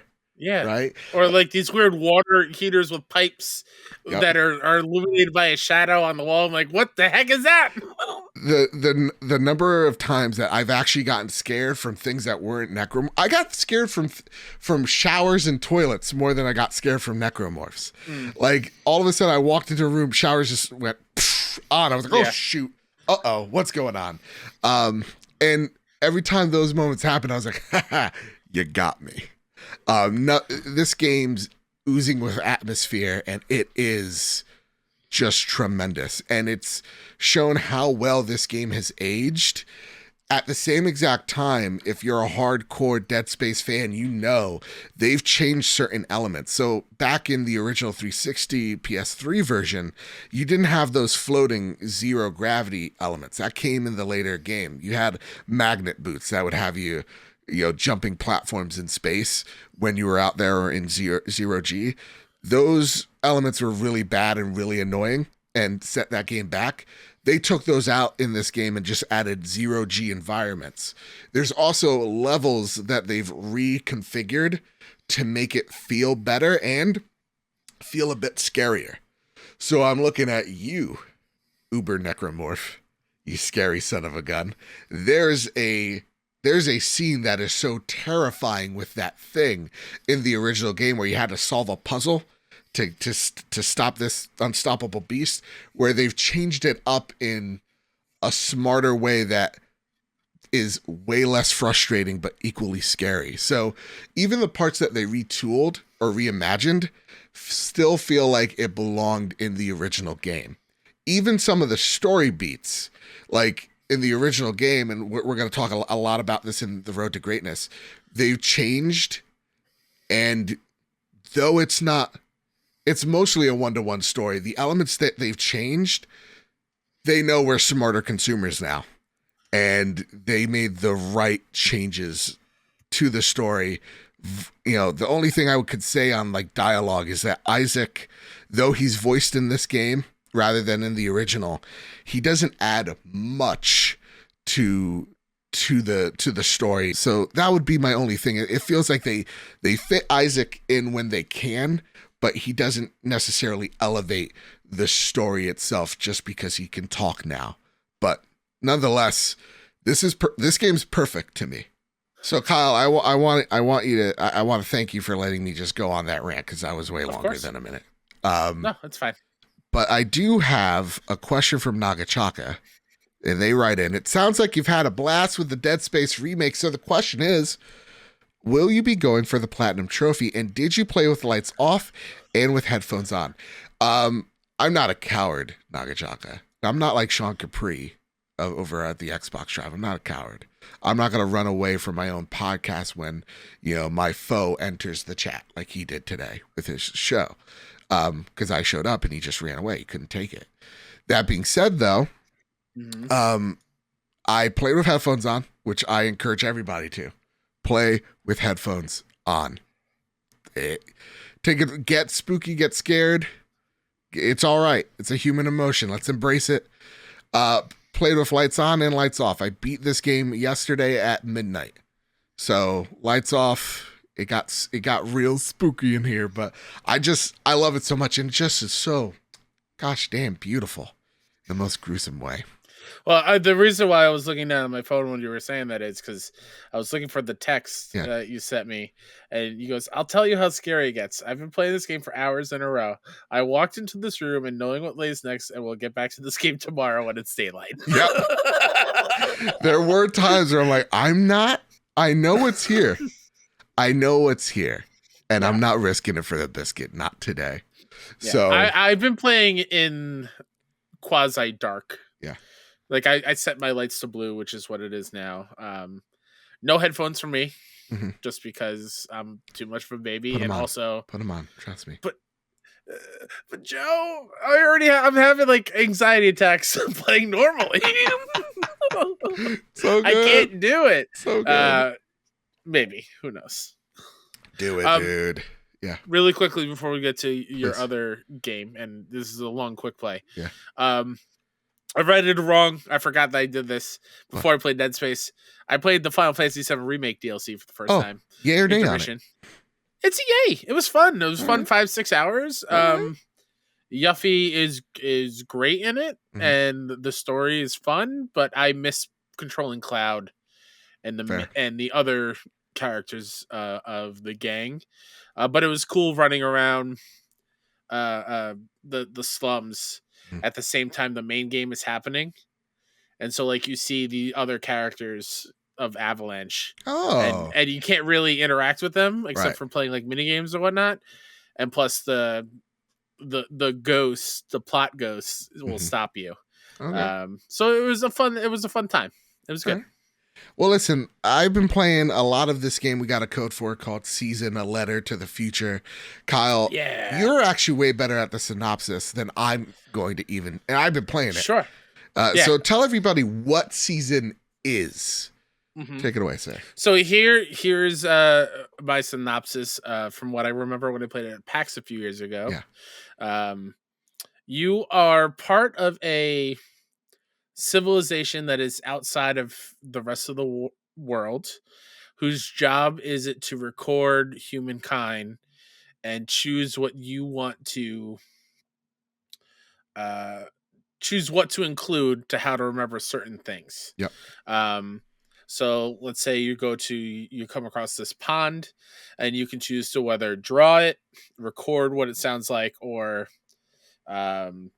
describe how it smells or something like that. A little shaky on the options, but you're interacting with these people because the world is about to deal with a catastrophic event, and it's your job to record human history, and before it's all gone forever. And you get to choose the memories. So yes, yep. Yeah, there's multiple cataclysmic things that are ending this quote unquote season.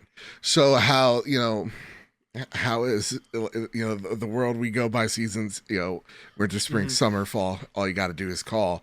But this time it's the end of the world and people are preparing, but also it seems like people are kind of aware that this happens and it ebbs and flows. And so your duty is to travel away from this high mountaintop civilization to this one that is truly being affected by everything and record what is going on. And as you're recording, you are learning what is happening to this civilization and you're choosing what to remember. So, for example, you got like this little picture book and you can record, you go, oh man, this is a very beautiful area. I'm going to share this picture I took of this beautiful bridge overlapping the horizon. Or, hey, there's this cute little goat I took a picture of. It's not really a main plot point, but I liked this goat, so I'm going to put that in the picture book. There was this, beautiful chime, and I took, a recording of it and put it in my picture book. And every time you take something of substance into this picture book, or you take a picture of it, you get this beautiful dialogue surrounding it. It is a very zen game of just absorbing things in the moment. And I think one of the overarching themes is we have to, or we should be, living more in the moment while being aware of the outside world around us. Being more selfless, helping others instead of being selfish, that type of stuff. There's a lot of themes that it plays on, and it plays on some better than others. There's some of the themes, it's like classic indie, like war bad, peace good type of thing that I see a lot in indie games that they do here as well. It's like, well, can we talk about the strife, what led to it, rather than going, look at this destruction, ain't it bad? It's like, yeah, but There has to be more than that. And you're really just learning what's led to these events. So to me, though this isn't my particular game of choice, I really appreciate what these devs have gone and made and created. I do think it's a really special game that does take advantage of a lot of the DualSense features. Like you're Great. Yeah, you're riding your bike and you actually have to pedal with the L1R. Oh, cool. But only for a little bit, and you're feeling like the foot pressing on the triggers. The 3D audio as well with the wind chimes, like everything sounds beautiful. So for the most part, I'm really enjoying myself. I am literally 15 minutes to the end, and I definitely recommend this game. I think it's what, $20-$30. It's a swell time. And for you platinum hunters out there, trophy hunters out there, this is like a 2-3 hour experience that is memorable. This is not a Radalika game. This is something that, yeah, you'll get your platinum trophy, but hopefully you get something more out of it than just that. So it's a, though not my strongest recommendation, I definitely recommend this game to y'all. Question. Yeah. Just because I'm coming off of such an emotional roller coaster in A Space from the Unbound. Yeah. Were you moved or emotional at any points of this game? Like, from what I remember from the demo from PAX, I got choked up a little bit at some of the things. It's $30, by the way, on PS5. Okay. Yeah. Is it? Have you run into that?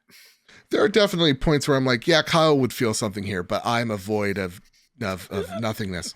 So like, I don't have those strong emotions, but it makes me think on a lot of stuff for sure.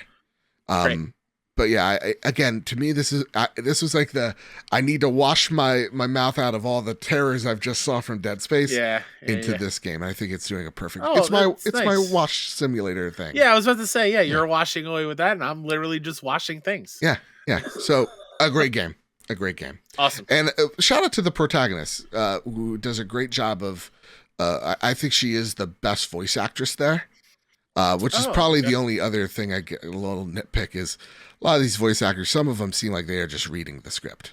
Oh, I see. Yeah. I don't remember voice acting at all when I played. Yeah, I'd either prefer it just to be her voice or no one talk but her. So, yeah. All right, Kyle.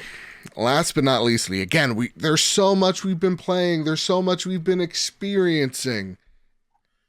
And first off, shout out to my good friend Luke Lore again. All right? He gave me this bad boy right here. You see this? Yeah. Are you looking at this, Kyle? Yeah. It is the DualSense Edge. Yeah. Mm-hmm. Finally out. Luke went out of his way to pick this up for me when I had the disconnect with PlayStation Direct when they wouldn't let me purchase anything from them. And it's not as simple as, Joe, just go and make another account. No, they banned my email. They banned my address. They banned my credit card. It was not that simple, guys. All right, you listen to this show? I'm yelling at Kyle, Luke here. All right. Nonetheless, DualSense Edge, got it. $200. We got some questions about it. I want to answer Strubles right off the bat. Hey, Joe. I hope you guys are doing well. Joe, does the DualSense Edge feel more weighty and durable than the standard DualSense? Thanks. P.S. Thanks for making the best Patreon content out there. Really loving the extra shows. Thank you. We have a lot of fun making on patreon.com/PSTrophyroom. To understand what Strubles is saying, it's a good time. Short, sweet, to the point, this controller is incredible.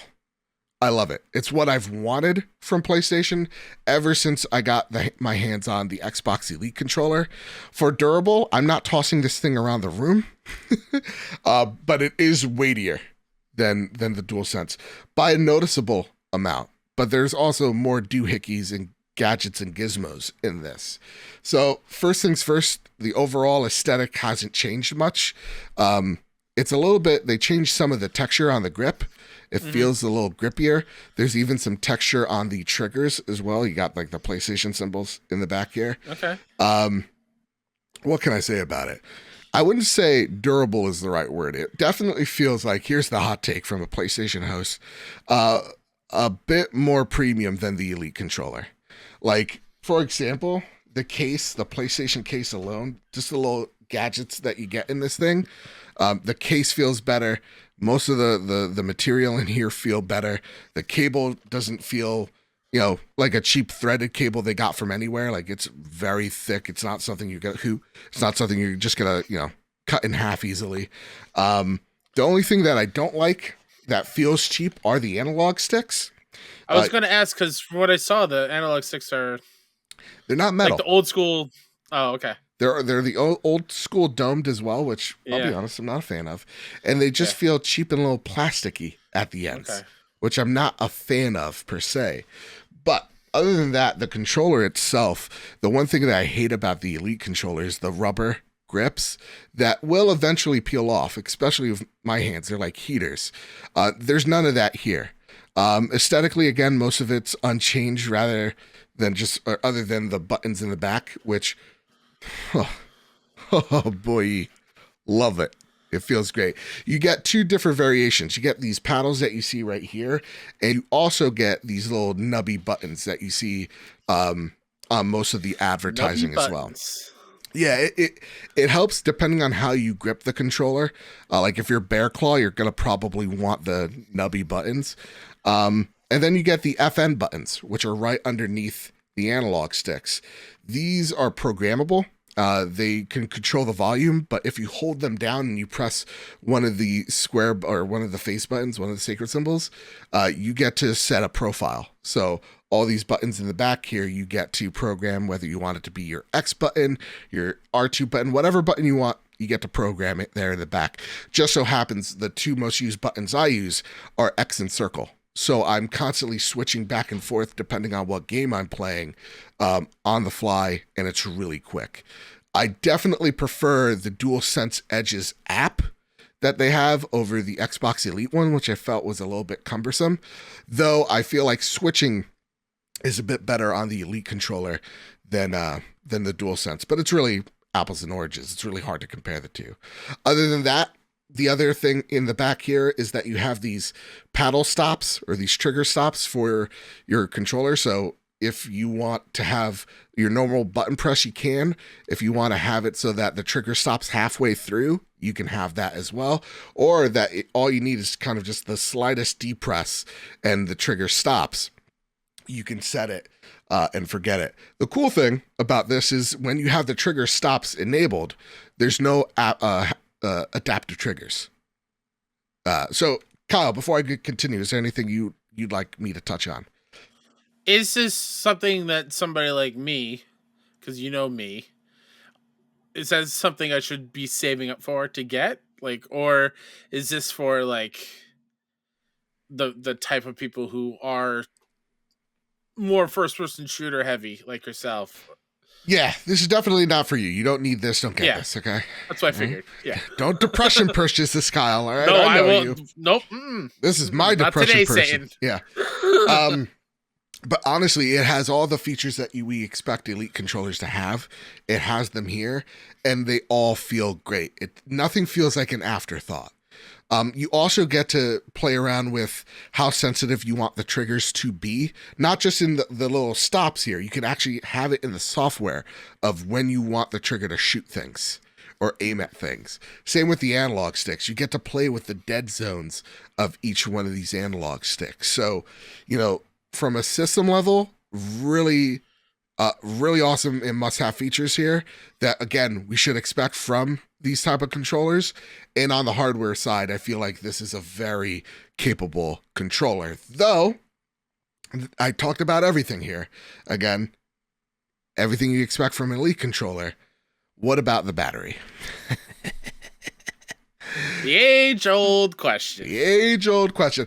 I heard it gets 4 hours, said some YouTuber with a shocked emoji face. Oh, no, Dreamcast guy. It's not only 4 hours. This thing I've gotten about 7.5 hours from. Cool. So is it great? No. Is it awful? No. Is it meh? Yes. Is it disappointing? Absolutely. The one thing I will say about the Elite controller is that's a 20-hour battery that they threw in there. Does it add some weight and some heft? Sure. But they made it work, and it's a great and welcomed addition. For this to last 7.5 hours, listen, the normal person ain't playing that long, but it is annoying if you just got off like a medium session of Fortnite, you forget to charge it, and you're, 20 feet away from your PlayStation when you're gaming, so you can't charge it and play at the same time. I get it. That's annoying. But I do think a lot of it is overblown in terms of the battery department. Is it, again, better on the Elite? Absolutely. Am I giving PlayStation a pass here? No, absolutely not. There should be a 20-hour battery in here. If I'm paying $200, if I'm paying $200 for something, I want everything in that particular thing to be better than its predecessor or be better from the basic version. And everything about this controller is better than the basic DualSense until you get to the battery. And that's where it becomes a huge bummer. So to me, I love this controller. It's already my favorite. But the battery is a huge issue.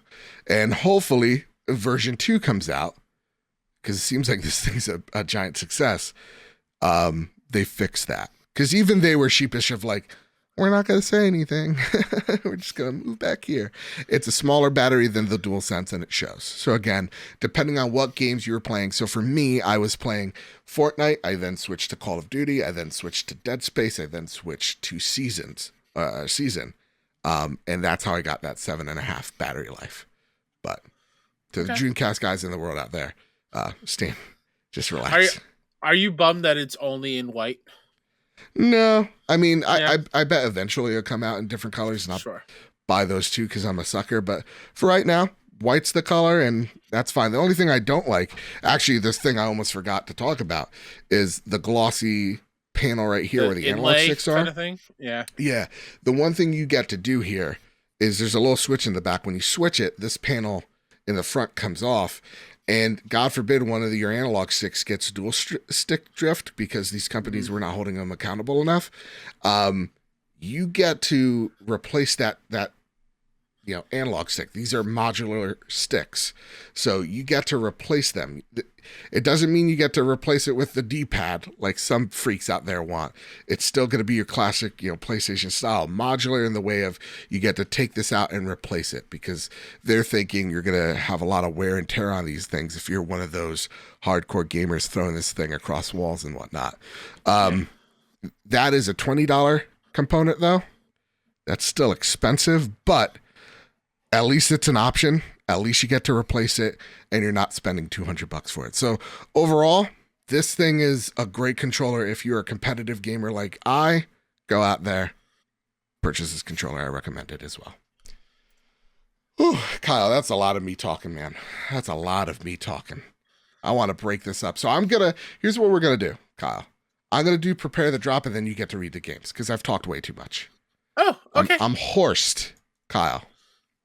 You're hoarse? Yeah, but are you holding on to something? Because I'm holding on to this controller right here. I got a marker. Prepare the drop. Here are the latest steals and deals coming to the PlayStation storefront. Kyle, take it away. PlayStation Plus Essentials games for the month of February have dropped. We're getting Destiny 2 Beyond Light, Evil Dead the Game, Ollie Worlds, Mafia the Definitive Edition. Pretty stellar month again. Hey! They're knocking it out of the park. Ollie World is... This is a famous reference. 2 in a row. Ollie World's fantastic. Obviously, Joe loves Mafia. All things Mafia. Yeah. Right now. Maybe not the game, but who knows? I'm right about to hit season 6, and I don't know if I can go any further because that season's awful. Brand new Destiny 2 expansion. Beyond That's Light. pretty big. Well, it's like 2 expansion packs ago, so... Is that not the new one? Nope, What's the new one? Oh, Lightfall, right? Witch Queen's the latest one. No. And then the one that's about to come out. Yeah, the new one coming out's Lightfall, but the one before that's the Witch Queen. Why did I thought this was Lightfall? Mm-hmm. My apologies. Still cool. Yep. And Evil Dead the Game is not my jam, but it's cool that it's on there. Yeah. I'm excited for Ollie World. That's the one I'll be playing. Mafia, I'll try out later in the year, but that's also on PlayStation Extra. So overall, solid month. Yeah. Solid month. Kyle, would you like to read the rest of the games coming out this week? January 30th on PS5. Astro and Susie Go to the Beach. Looks to be like one of those cheap platinums. Brick Firewall _ on PS5 and PS4. Gnome's Garden Return of the Queen, PS5 and PS4. All right. On January 31st, we've got Power Wash Simulator, PS5, PS4. Raiden 4 at Cross Mikado Remix, PS5, PS4. SpongeBob SquarePants, The Cosmic Shake on PS4. Tried to buy that game for my niece's birthday the other day. Mm-hmm. Not in any stores. Physically, it was not anywhere.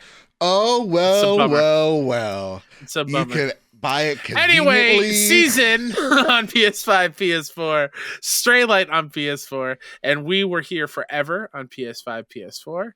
February 1st, Albacete Warrior, PS5, PS4. Beveron, PS5. Football Manager 2023 on PS5. And Rhythm Sprout, PS5, PS4. And on February 2nd, we've got Braves' Rage, Chef Life, a restaurant simulator, PS5, PS4. Puzzle Bobble 2X, Bust a Move 2 Arcade Edition, and Puzzle Bobble 3, Bust a Move 3 S Tribute on PS4. Boy, oh boy. Deliver Us Mars, PS5, PS4. The first one from that, Deliver Us the Moon, I think was an underrated hit that I hear a lot of people love. Exit Man Deluxe, PS4. Fashion Police Squad, PS5, PS4. And on February 3rd, Helveti on PS4 and Seed of Life on PS5. Yeah. Ooh-wee. Now you talking about Power Wash Simulator, I don't know why. It's like maybe I try it. I don't know. Yeah. I don't know. You talked about, I got the Clean Clouds, bike, Yeah. Maybe Not yet, but that's coming out. Yeah. And we all know how I feel about Cloud. You get it. He's a cutie. Yeah, he's a cutie. Think about growing old with him. Yeah. We're in a retirement home. He's hooked up to an oxygen tank. Yeah. Yeah. He's like, I think this is the end of the road for me. I'm like, hey, listen, I'll go with you. I'm old. I'm satisfied. Oh. You are my purpose, Joe. You're my purpose, Cloud. And he's surprisingly still ripped. All right. Oh my god. Sorry. Weird fantasies aside, it's time for our favorite segment. Now, Kyle, because my voice is dying because of all that talking I did, do you want to go back and forth on these questions? I'm fine with that. Or I can do them all. It's fine. Your call. I'll let you do it all because it looks like a lot of reading and it'll be a lot of me stumbling. So it is time for the Sony Pony Express. That's right, cowboy. Take it away. Cowboy Danger D writes in, howdy, y'all. I have a plan, Arthur. Question for the Sony Pony Express. Over the years, what's your favorite voices to do on the show? As someone who loves doing voices to entertain and annoy my friends, I can definitely relate to the pure joy it tends to being. The other day, I was about to drop gas at a station when some kids wanted to see what I was doing. Before I dropped, I yelled, oh my God, prepare the drop. It was fun. Anyway, as always, love you guys and shiny side up. That's dropping awesome. Gas. I thought he like him landing out a fart. Is that I'm guessing he drives a gas tanker. Yeah, he's probably dropping the like tanker the diesel off. Yeah. These kids are like, what's he doing? He's like, prepare the drop. This diesel.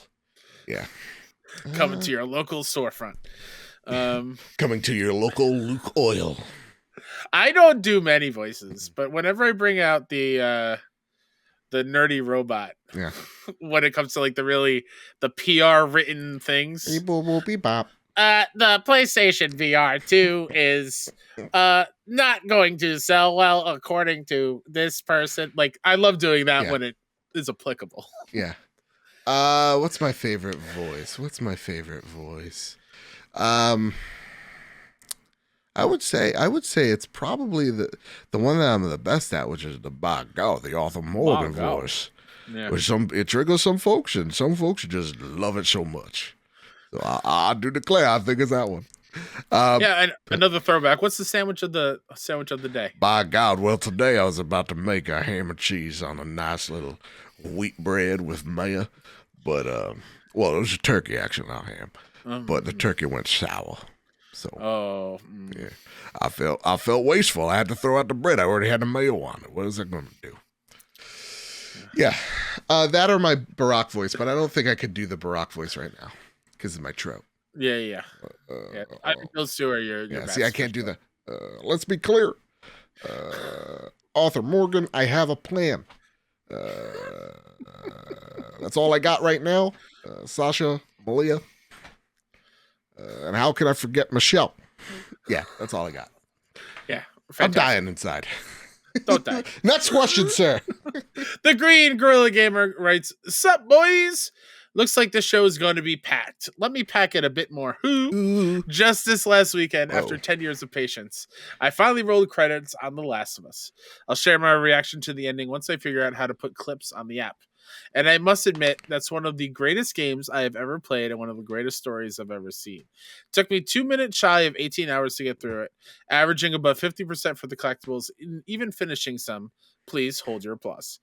I have a billion questions, but for this week, I'll start with the fact I played the much needed remake. Right. Out of all the PlayStation games, which one deserves a remake the most? Jak and Daxter or Sly Cooper? God of War 2005 or Horizon Zero Dawn? Or is it my pick, Uncharted? I'm going to say, go for it. No, you first. I think the original Uncharted is it needs a remake. It needs some sort of fixes with the way it's played, but I did jump in briefly to Jak and Daxter the other day. Yeah. My God, that camera made me want to not play that game ever again. It's inverted. There's no way to change it. Oof. It's awful. Yeah. So on that alone, remake Jak and Daxter just to fix the camera. So I'm getting that Gex remake, so I don't need to go for Gex. But there is... Kyle, I'm going to take you for a short journey here. There's a game that Insomniac has made that Hit me with it. Mm-hmm. I think logic speaks to me one way and my heart tells me the other. So Kyle, I want to know what you feel about this. Yeah. Logic tells me the PlayStation 5, the DualSense, look at these adapter triggers. We love them. That haptic feedback, that whatchamacalls it, excellent, right? Yeah. So Resistance, Fall of Man. We need us a shooter. I think the Chimera are freaking rad. Yeah. They do. I don't know why, but they do remind me of like the aliens from Signs a little bit. I don't know why. Fair. I have no idea why. But they have like that creepy hunch walk. So like all the functionality of all the weapons you get to use, that's cool. And you get to rewrite that story a bit. Because like for me, if I were to remake Resistance, it's set in modern day War of the Worlds. But and Nathan's not the best protagonist. Yeah. So like we could just fix again, we could fix that. We could make it work. Or there's a gem that Insomniac's made that has not graced PlayStation. That's Sunset Overdrive. And why my heart says Sunset Overdrive, look at what High Five Rush is doing over there on Xbox Live. Yeah. Game looks incredible. The animation is, oh my God, it's beautiful. And for me, Sunset Overdrive is just so colorful, vibrant. It's different. It just oozes style. So for me, my heart goes with Sunset Overdrive because I feel like that would give a lot of color to the portfolio that I feel like PlayStation has a PlayStation tone, and that would very much change things up a bit, big time. So I would say, hey, you got the engine for it. New and improved Sunset Overdrive. Let's go, baby. That's a good one. And on your best Xbox exclusive still, by the way, Sunset Overdrive. Yeah, I don't disagree with that one. Yeah. On your note for Resistance, because obviously, of course, just bring back Resistance in any form. There's another PS3 era first party game. Please tell me. Not from Insomniac though. Okay. From good old Sucker Punch. Ooh. Bring me that infamous remake. That first game. Yeah. Oh, it's tough to go back to and play. That game can do wonders for a remake because 2 is still pretty great. Yeah. One is hard to play, so I think that game would be another really good IP to kind of bring back in the portfolio as well. Yeah, I know. I think that's a terrific pick. Yeah, so there's Remember a lot when of that games. Spider-Man 2 trailer started and we thought it was infamous for a split second? It made me think for a second. I got lost in the sauce where I was like, what would it be cool? Like you're playing as Spider-Man and all of a sudden, like, I don't know. Comes Cole. Here comes Cole. Like, you Yeah. think it's a shocker, but it's Cole. Like, that'd be so that'd cool. be fucking cool. And that's how they announced PlayStation All-Stars Battle Royale. Exactly. All right, Kyle, what's the next question on the list here? Yuna writes in, hey there, guys. Hope you're both doing well and able to sleep at night due to Dead Space shenanigans. It's not going well. Like a baby. Welcome to February, where game releases stack I'm up. broken. Winter is winter, and there are too many games to play. My question this week is, what are your favorite snow day memories with gaming? I am off of school today due to a sleet storm we have here, and it got me thinking about some of the snow days I have had and what memories I have had from gaming with it. So I throw the ball over to you guys. What are your favorite gaming memories from snow days? Snow days. I think of my N64 a lot. Okay. For my gaming, like snow days. But mine isn't necessarily games, it's actually movies. Like I remember watching Godfather. Look, it's sticking with the mafia themes here. In a snow day with my mom and my brother. And then I also remember watching, like, binging the first two Lord of the Rings because of snow day. So those are my memories. I know not gaming related, but I did the extended editions of Lord of the Rings during a hurricane once. yeah, That was great. that's right. Snow days for me is always a good JRPG. Fair. Any of the Final Fantasies on PlayStation 1, Star Ocean 2, Legend of Dragoon. Those are my jams when it was a snow day, because I'm not going anywhere. Yeah, I'll go outside and play outside in the snow for a little bit, but I'd rather be inside and play these giant RPGs. Absolutely. What about the next question here? What about that next question, Joe? Pat's Gone Mad writes in, this might be a stupid question. No question is stupid unless it comes from me. But I've been hearing a lot of rumors about this detachable disk drive for PS5. Oh, no, Pat.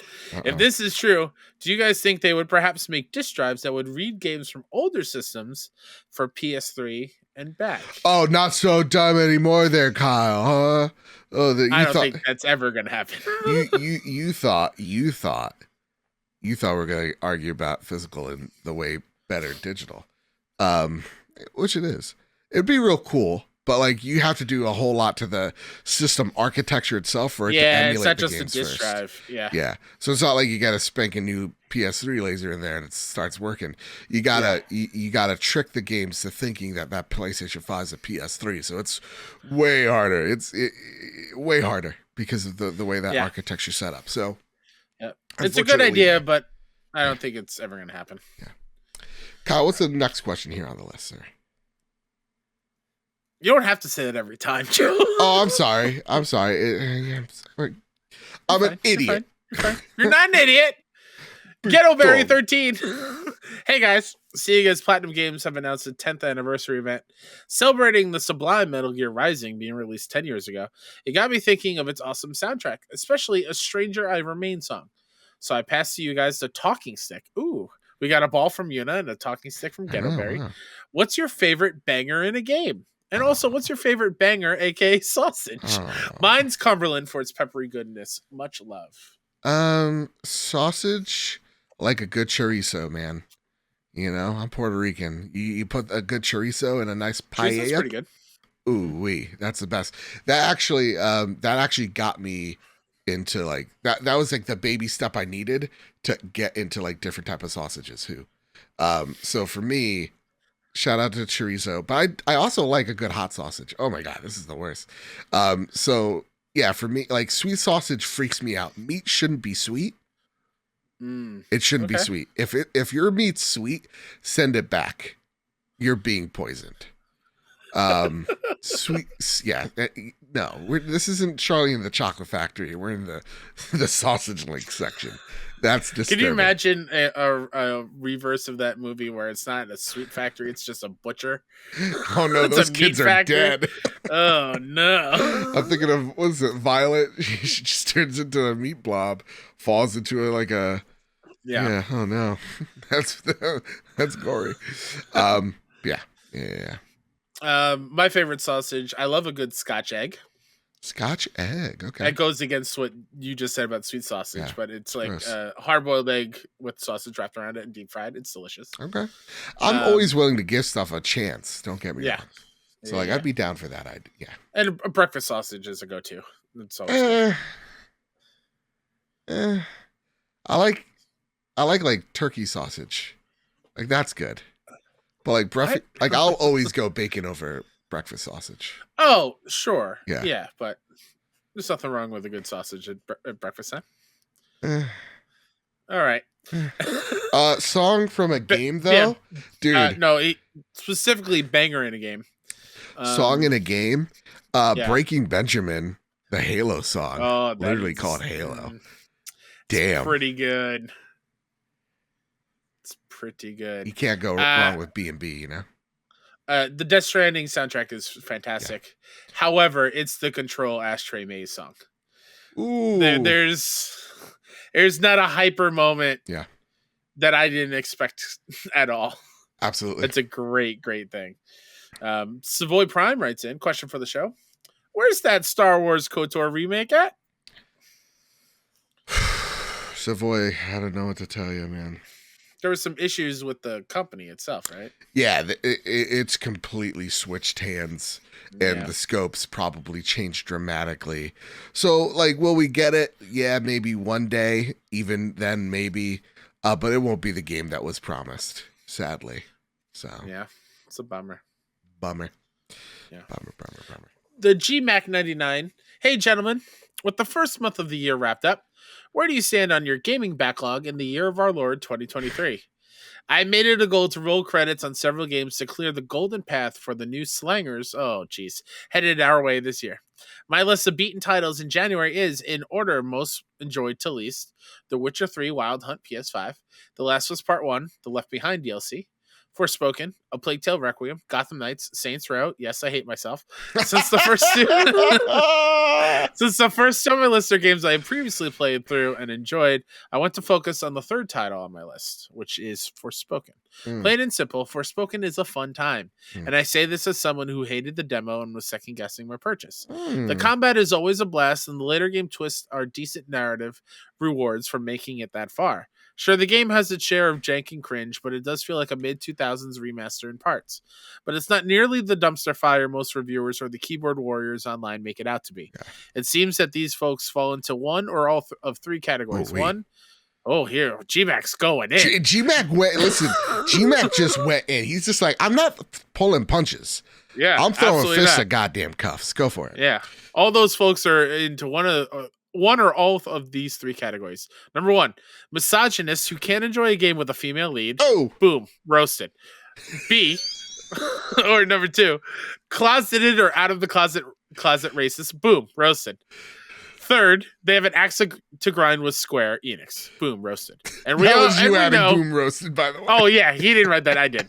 And GMAC writes, and we know all roads lead to Square. I know you have already touched on this subject last week, but after playing the game from start to finish, I truly am perplexed by all the hate. It's not a Game of the Year contender, but it isn't exactly stone cold E.T. for the Atari either. Yeah. Have a great week, boys. Cheers. Oh, no. That's your best voice, by the way. Which one? E.T. No. That's one. Okay. Let's tackle this.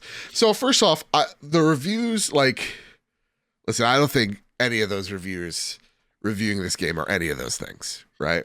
So like IGN, this isn't a JK joint. I think they're gonna they reviewed this game fairly, just like they would review, joking aside, all games fairly, right? GameSpot as well. Like most of those sites that have the big names, they have a lot of responsibility and a lot of cachet around them. So they're not any of those three things. Yeah. The game is a 6, which means it's fine. It has flaws, but it's still good. And to see this community love that game, it truly has. It actually has made me more curious to actually purchase it because y'all seem to be digging it a lot. I do think that there is a segment though on the internet. It's the it's the console warriors, right? Those people can fall into certain categories that you're talking about there. Like, yeah, there is. And they always seem to be the ones that are not advertised, but like pushed to the front of everyone's feed. Because it's easy to hate on something. Yeah. And, you know, the console warriors, I think this game gets critiqued heavily because it's a PlayStation exclusive. If this was also on Xbox, it would not get the heat that it's been getting, but because it's been advertised time and time again as a PlayStation exclusive, and it's a timed exclusive for a long while, that's why it's getting so much heat. And that means you do get people out there that are all three of those things coming out in the woodwork, you know, throwing shade at this person. Not every single one of them, but some of them. Like we joked about it earlier, the Last of Us episode 3, critically praised. It's being review bombed by people that are losers, right? I saw YouTubers going, Last of Us went woke, though the majority of the cast of The Last of Us, spoilers here, are queer. Yeah. So it's like, y'all never played the game. Bill is gay. He's openly gay. You know, there is a tongue-in-cheek little joke that Ellie says of like, she's checking out one of the magazines Bill left. In the car ride. In the car ride. She stole. She wanted to see what all the fuss is about. Yeah. Why are the pages all stuck together? It's alluded to. He says it openly, but still there's this, did Last of Us go woke?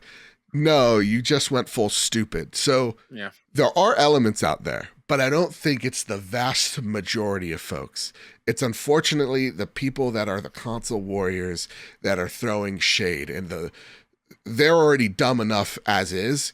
There are surprisingly even dumber folks out there that you know, loving Xbox and loving PlayStation, loving Nintendo, you know, that the sole entity. Like, I've made my personality that I love everything Xbox and hate everything PlayStation. There's even a subset to that culture that is completely toxic for those three reasons. It could be A, B, C, but they're there. And we have to do our best to say, y'all do not belong here. Shut up. You're not part of this conversation. We need to do a better job at that. And I think one of the ways we do that is by stopping to stop highlighting them. Yeah. Don't interact. Don't give them any time of day. Just mute and move on. Yeah. Just mute and move on. It's what I've done with Elon. He was funny at first, but now I'm like, you just went full stupid. I'm just tired of hearing from you every day. So I mute and move on. So we just got to mute and move on. We don't talk to those people. They're dumb. But for the most part, again, for the people that are the true reviewers and critics, they're none of those things. They're none of those things. You know, they're good folks that found flaws with a game that is flawed. Just is. And though you enjoy it, and I hope you enjoy it, and I hope you love it, it's flawed. It's fine. Yeah. I hope I great question, by the way. I don't want to seem like, gee, Mac, how dare you come out with No. I hope I came very civil and all that. Yeah. And to answer his other question that was in here, I know how you stand on it, but like, you don't have a backlog. You just play what you want to play. Yeah, I just play what I play. Yeah. I don't even think about it. For me, the next few weeks, I think, are slower in terms of releases for me, at least until MLB The Show comes out. A cover athlete. I knew I was forgetting something. Who is this guy? Oh, Jad Chisholm. He's fantastic. He's shortstop. Awesome to watch. Yep. No way. For the Miami Marlins. What? It's awesome. I just threw a position out there. If you're listening to it on the day this comes out, you can pre-order it today. Which, do you get a hat? Come on, I don't know. I don't know what the editions are yet. I hope so. All right. But yeah, for the next couple of weeks, there are some things I do want to play. I think The Witcher 3, it might be the time. Yeah. There's no better time than now, especially because I'm still job searching. I got time to play a gigantic thing. This is it. I think I'll probably try to play Dead Space. Try. I'm not. No way. You're like, I'm just happy I got this far. I tried going plasma cutter only, and I Easy. could not. Easy. Yeah, I was like, oh, really? This is a trophy? Because this is what I planned to do anyway. Yeah, so I'll probably go for that. And then, like, I'm into Ishin, so I'm just going to wait for Ishin as well. Oh, cool. Yeah. Yeah. Well, Kyle, that's it. That's been the trophy room this week. That's it. Man, we had a packed week, and we did excellent, my man, if I don't say so myself. Kyle, is there anything you'd like to spotlight before you get on out of here? Sure, I'd like to spotlight myself, Mr. K-Step, on Twitter, PSN, all that jazz. Go find all the indie game coverage that I'm doing over at 61indie.com, SIXONEINDIE, IndieCast, wherever you listen to podcasts. The mini indie showcase is coming in March, the day before PAX, so March 22nd. We got a lot of really cool things to show off, so please be excited. In addition to, if you're going to PAX East, I'm going to be a part of a panel, Video Game Trivia Live, with our friend Jacob McCourt. So I believe that is Friday night. Awesome. It's either Friday or Saturday night. So come check it out if you're in the Boston area and you're going to PAX. That sounds rad. You can find the trophy home. Yeah, hell, you better.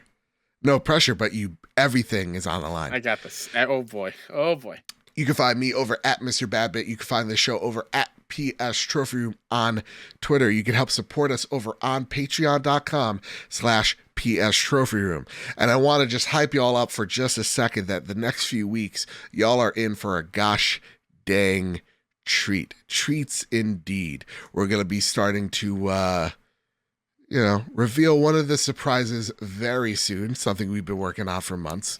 And then we have a couple of interviews that I think y'all are going to be really pretty interested by.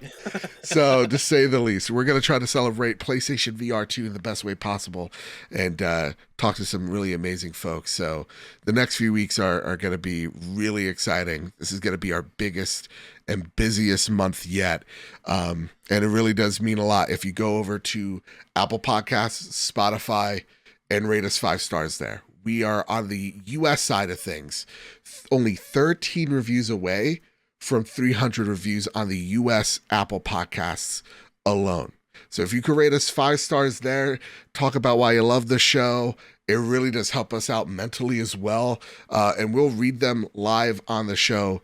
And for patreon.com/PS Trophy Room, there's going to be some cool revisions in the next coming weeks that a lot of y'all, I think, are going to be pretty darn excited for. So make sure you're supporting us over at PS Trophy Room on Patreon as well. All links in the description. Help support the show. Really does help us out and grow this big, beautiful family that we call home. So with all that said, and with all that out of the way, everybody, keep your wits about you, keep hunting, and keep playing PlayStation. See you guys. Bye. I love you.